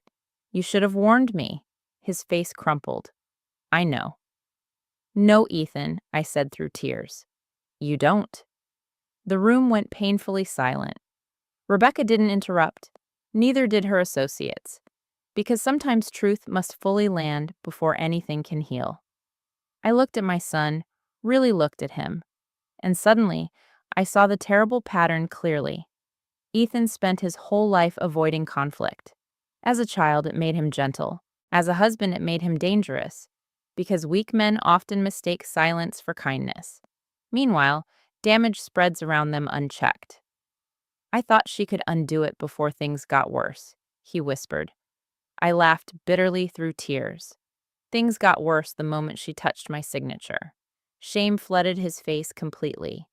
Then unexpectedly, Rebecca asked softly, "Where is Samantha now?" Ethan hesitated. At a hotel. Alone. Another hesitation. And that was answer enough. Rebecca's eyes narrowed slightly. She's with Mercer, isn't she? No, Ethan said quickly. Not like that. Then how she's trying to negotiate. Negotiate. Such a harmless word for desperation. I wiped my face tiredly and sat back down slowly. Negotiate what? Ethan stared at the table. She promised him the transfer would happen, and now she can't deliver it. The room felt colder suddenly. Rebecca folded her hands together, which means Mercer's leverage disappears unless he escalates pressure quickly. Fear flickered through Ethan's face again. He's already escalating. Yes, Rebecca said calmly, but now he knows legal counsel is involved. One of her associates finally spoke from across the room. We should move immediately on emergency protective filings. Rebecca nodded, agreed. I looked between them anxiously. What exactly does that mean? Rebecca's voice softened slightly.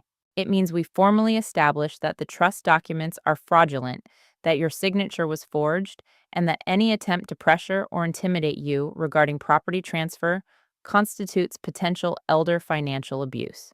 The phrase hit me hard. Elder financial abuse.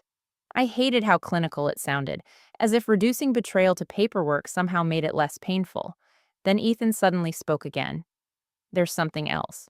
Every nerve in my body tightened instantly. What now? Rebecca asked sharply. Ethan swallowed hard.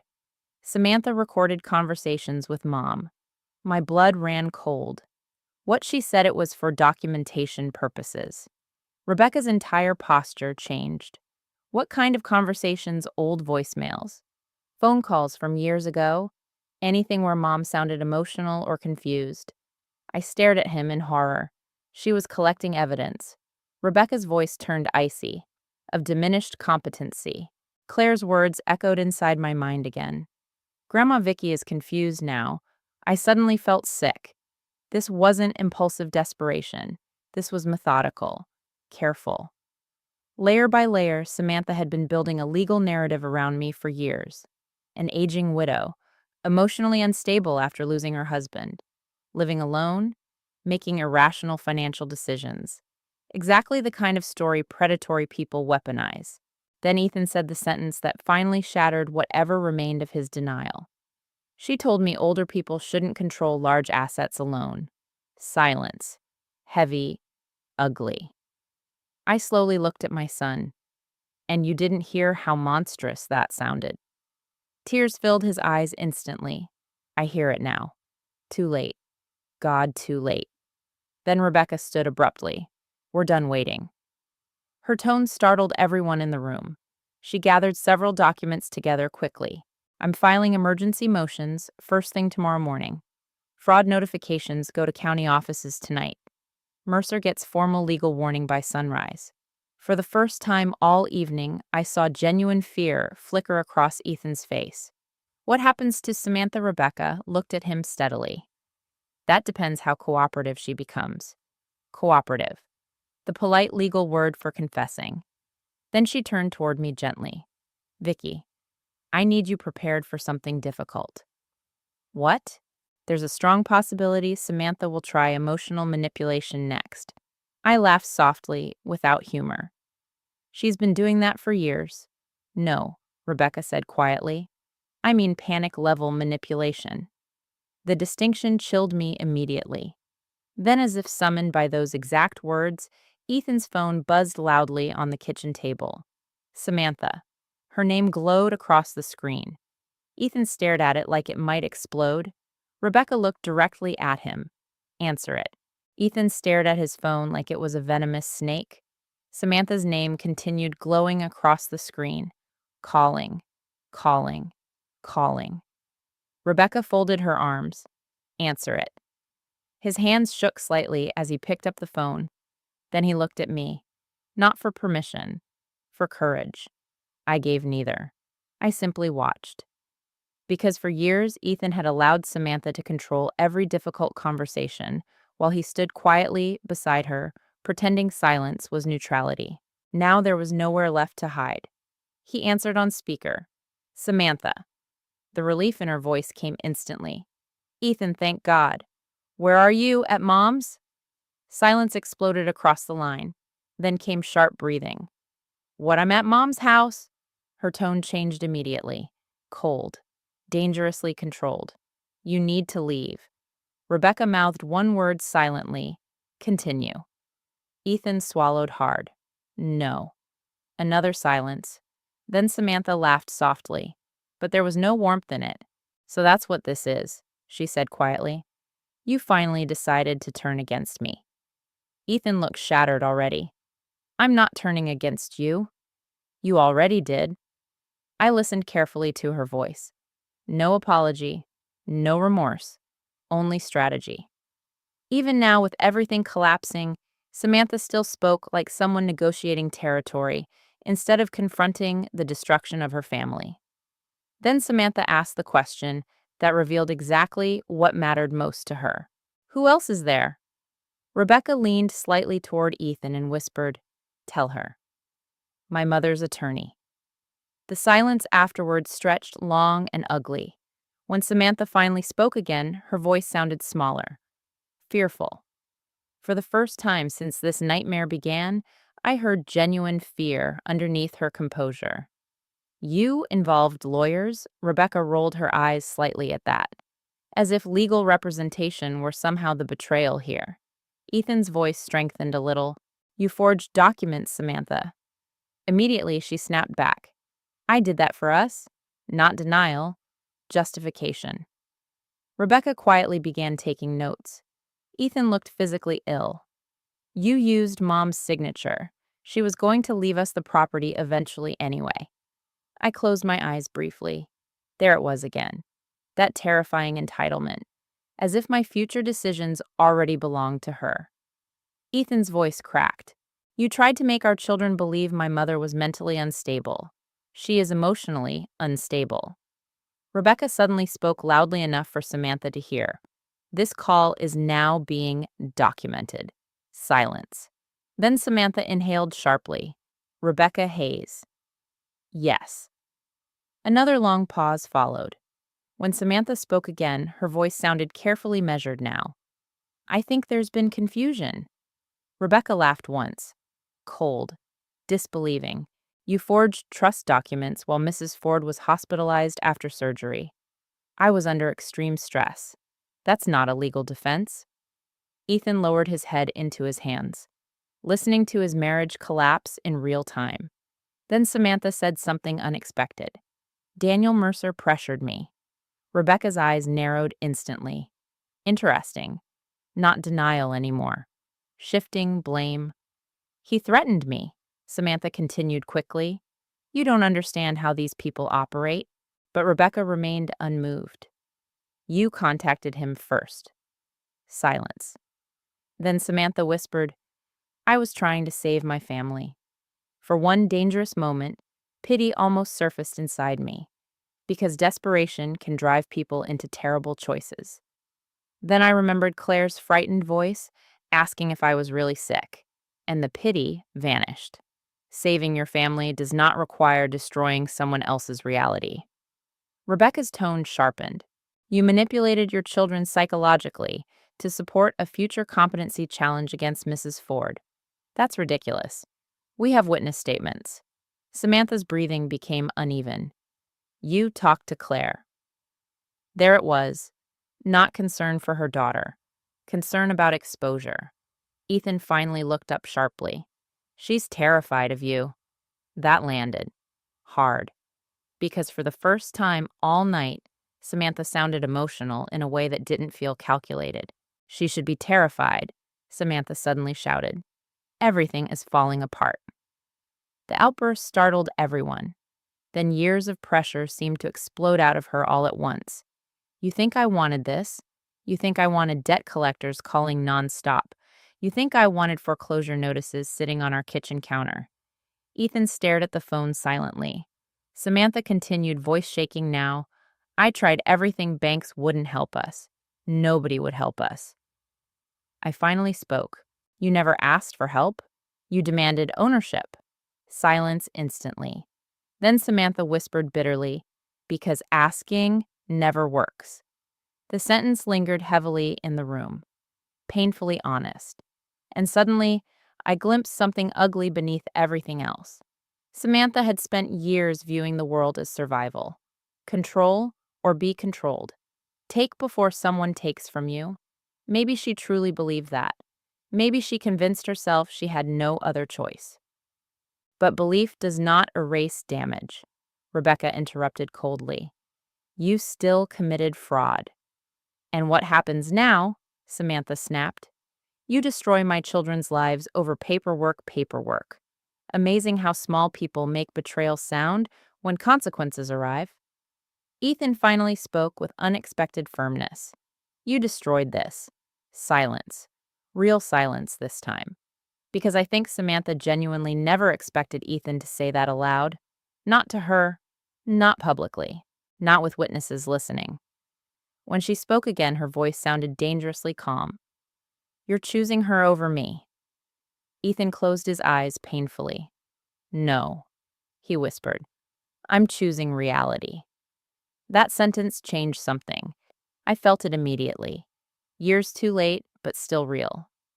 For the first time since this began, Ethan stopped protecting the illusions Samantha built around him. Then Samantha's composure cracked completely.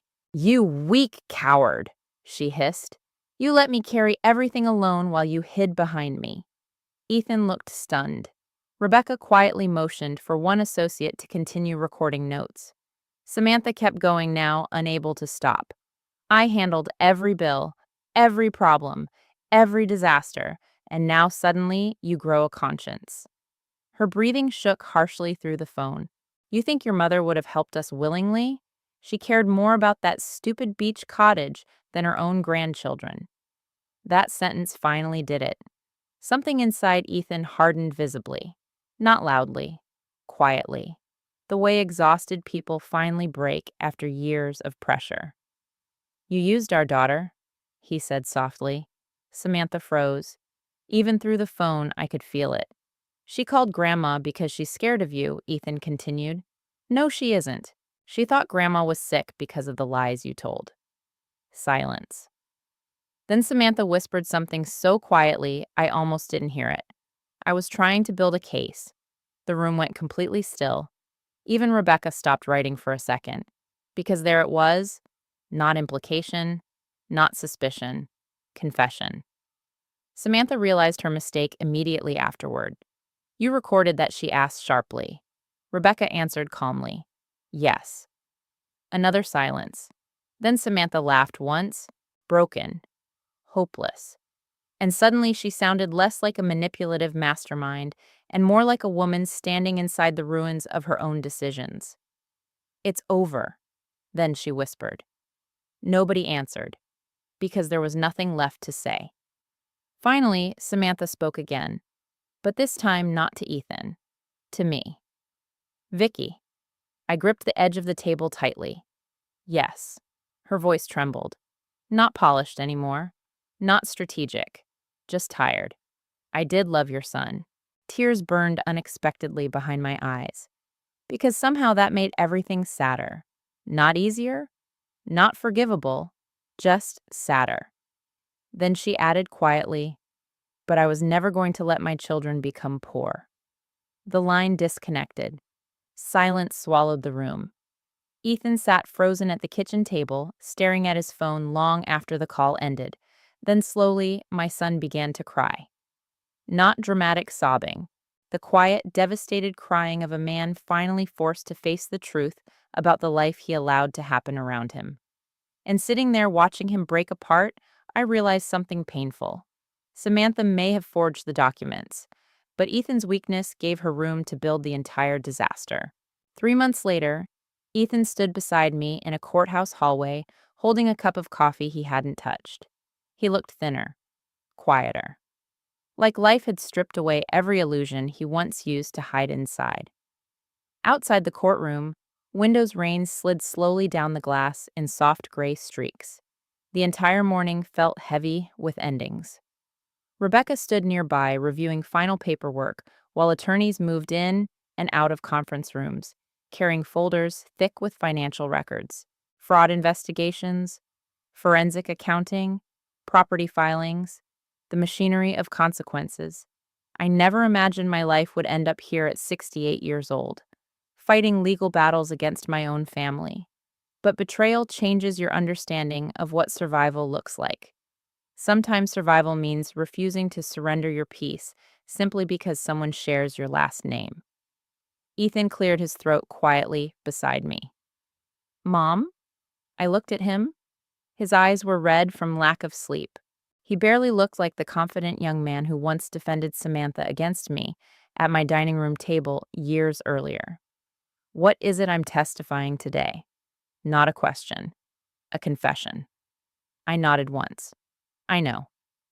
The investigation moved quickly after Samantha's recorded admissions.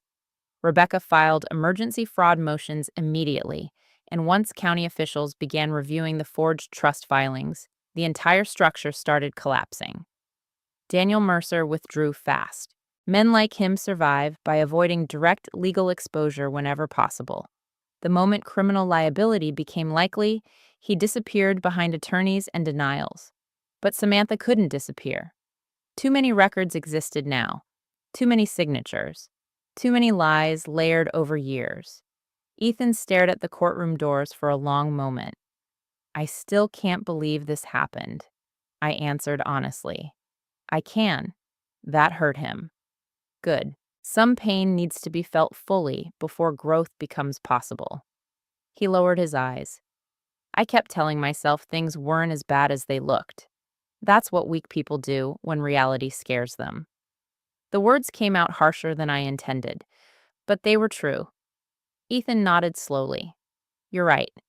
That simple acceptance affected me more than defensiveness would have. Because for the first time in years, my son had stopped hiding behind excuses. Rebecca approached us then. They're ready. Ethan inhaled shakily. Fear crossed his face again. Not fear of Samantha. Fear of finally telling the truth publicly. I touched his arm gently before he walked away. He stopped immediately. The moment felt strangely fragile, like standing beside the remains of something once beautiful. You should have come to me, I whispered. His eyes filled instantly. I know. You should have trusted me enough to tell me the truth. A tear slipped down his face. I was ashamed. There it was. The real answer, not manipulation, not confusion, shame. People do terrible things trying to avoid feeling ashamed. Ethan looked at me with the same wounded expression he had as a child, after disappointing someone he loved. I thought if I fixed everything fast enough, nobody would get hurt. I almost smiled sadly. That's not how life works. No. His voice broke slightly. I know that now. Rebecca gently interrupted. We need to go. Ethan nodded once and disappeared through the courtroom doors with her. I remained alone in the hallway afterwards, staring out at the rain. And for the first time in months, I finally allowed myself to grieve properly. Not just the fraud, not just the betrayal. My son. Because the hardest part of all this wasn't Samantha. It never truly was. Predatory people exist everywhere. The deeper wound came from watching Ethan slowly surrender his own judgment year after year because confrontation frightened him more than dishonesty. That kind of weakness destroys families quietly, not through violence, through absence, silence, delay, excuses. Eventually, Helen arrived carrying an umbrella and immediately hugged me tightly. "How are you holding up?" I laughed softly. "I honestly don't know anymore." She squeezed my hand. "Well, you look stronger." Maybe I was. Or maybe exhaustion simply resembles strength after enough sleepless nights. A few hours later, Ethan emerged from the courtroom looking emotionally wrecked. Rebecca followed behind him with a calm expression that told me enough before she even spoke. He cooperated fully. Relief moved through me unexpectedly. Not because it erased anything, because truth finally entered the room after years of lies. Ethan sat beside me heavily. "She cried," he whispered. I knew immediately who he meant. Samantha. What happened? She admitted everything. I closed my eyes briefly. Rebecca sat across from us. The prosecution will likely pursue financial fraud and elder exploitation charges. However, Samantha's attorneys are already discussing negotiated outcomes due to cooperation and the involvement of dependent children. Dependent children. Claire and Nolan. Even now, they remain the only innocent people in this entire disaster. Ethan stared at the floor. She looked at me like I betrayed her. I answered quietly. "You stopped helping her lie." He swallowed hard. That's what marriage became for us somehow. The sadness in his voice felt genuine, and for the first time, I realized something painful. Samantha probably did love Ethan in her own distorted way. But fear poisoned everything. Fear of poverty, fear of losing status, fear of instability. Eventually, fear became greed because greed feels safer than vulnerability. And Ethan enabled it because passivity felt easier than conflict. A tragic combination. Then Ethan looked up at me carefully. "I know you can't forgive me yet." The honesty in that sentence mattered. No demands, no emotional pressure, just truth. I nodded slowly. "I don't know what forgiveness looks like right now." He accepted that quietly. "I understand." And Ethan. "Yes, you don't get to disappear again." His face tightened with emotion. "I won't. You owe your children better than silence." That one hit deeply. Because Claire and Nolan had spent years trapped inside tension, adults pretended they couldn't see. Ethan nodded firmly. "I know." Later that evening, after the courthouse emptied and the rain finally stopped, Ethan drove with me back to the beach house. The atmosphere felt completely different now. Still wounded, still uncertain, but honest. That mattered. As we stood together on the back porch overlooking the ocean sunset, finally broke through the clouds in streaks of gold and pale orange. For a long time, neither of us spoke. Then Ethan quietly said, "I used to blame you for everything." I looked at him. Why? Because it was easier than admitting my own life was falling apart. The honesty hurt, but it also healed something small inside me. Not enough to erase 6 years. Nothing could do that, but enough to let air back into places that had been suffocating for a long time. Then Ethan looked out toward the ocean. Dad would be disappointed in me. I thought carefully before answering. Yes. He nodded slowly, accepting it. But I added softly, "Your father also believed people can choose who they become after failure." Tears filled Ethan's eyes again, and standing there beside my broken son while waves rolled endlessly against the shore, I realized something important. Healing doesn't begin when someone says sorry. It begins when excuses finally stop. 9 months later, the beach house finally felt like mine again. Not legally. It had always been legally mine. I mean emotionally. The fear was gone. For a long time after the investigation ended, I would wake up at night convinced I heard knocking at the door again. Sometimes I caught myself checking the driveway curtains whenever headlights passed on the coastal road outside. Trauma lingers long after danger leaves, but slowly, little by little, peace returned. Real peace this time. Not fragile denial, pretending everything was okay. Earned peace. The kind that comes after surviving something painful without surrendering yourself. The hydrangeas along the porch had bloomed beautifully by late summer. Soft blue petals spilled over the railings, while warm ocean wind moved through the dunes behind the cottage. Most mornings, I still walked the shoreline at sunrise with coffee in my hand. But now I wasn't walking to escape loneliness anymore. I was walking because I genuinely loved my life again. That difference mattered. Inside the beach house, things had changed too. Photographs returned to the walls. Music played while I cooked. Laughter existed here again, especially when Claire and Nolan visited. The first weekend they stayed overnight felt almost surreal. Claire was taller now than I remembered from old photographs. Nolan had become obsessed with fishing and spent hours asking questions about tides and boats and bait shops near the marina. Children grow whether you're present or absent. That realization still hurts sometimes. One evening, while Nolan slept upstairs after exhausting himself chasing crabs near the pier, Claire sat beside me on the porch, wrapped in one of my old blankets. The ocean stretched dark and endless in front of us beneath the stars. Grandma, yes, sweetheart. I used to think you hated us. The words hit me hard. I looked at her carefully. Never. She nodded slowly. Mom always said distance was healthier. Distance. Such a gentle word for separation. I chose my next words carefully because children should not carry adult bitterness if it can be avoided. Sometimes adults convince themselves difficult choices are necessary, I said softly. That doesn't always make them right. Claire stared toward the waves quietly. She misses us. I knew immediately who she meant. Samantha. After the legal agreements finalized, Samantha accepted a negotiated plea arrangement involving financial fraud and falsified filings. Rebecca helped ensure the children remained protected from the ugliest public details. Samantha avoided prison, but she lost almost everything else. The marriage ended quietly 6 months after the hearings. Not dramatic, not explosive, just exhausted. Sometimes broken things don't shatter loudly. Sometimes they simply stop pretending to function. Claire twisted the blanket nervously in her hands.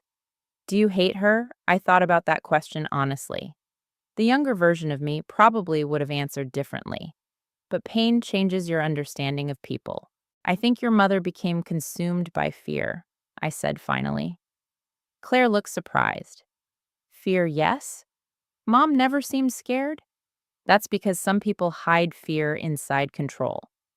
Claire sat quietly with that thought for a long moment. Then she leaned her head gently against my shoulder. And for the first time in years, I felt something inside me fully settle. Family. Not perfect. Not untouched. But real. A few weeks later, Ethan came by the beach house alone carrying a toolbox. I opened the door cautiously out of habit, before realizing how strange that still felt. Your porch step is loose, he said awkwardly. I blinked. What? He pointed downward. I noticed it last week. I almost laughed. After fraud investigations and courtroom testimony and family collapse, my son had shown up to repair a porch step. And somehow that small gesture affected me more than grand apologies ever could. Because love lives in ordinary things, quiet things, reliable things. I stepped aside silently. For the next 2 hours, Ethan repaired loose boards while I made sandwiches in the kitchen. No heavy emotional speeches, no dramatic reconciliation, just two wounded people learning how to exist near each other again. That mattered more. At one point, I stood watching him work through the screen door. Richard used to fix things exactly the same way. Slowly, carefully, without complaining. The resemblance hit me unexpectedly hard. Ethan noticed me watching and gave a small, nervous smile. What you hold the hammer like your father. Emotion crossed his face instantly. For a moment, neither of us spoke. Then he looked back down at the porch boards quietly. I think about him all the time now. I do too. Another silence. But this one felt peaceful instead of painful. Eventually, Ethan cleared his throat. I sold the house. I looked up sharply. The Wilmington house. He nodded. What will you do now, smaller apartment for a while? He gave a faint smile. Turns out I don't need as much stuff as I thought. I studied him carefully. He seemed lighter somehow. Still sad, still carrying regret, but lighter.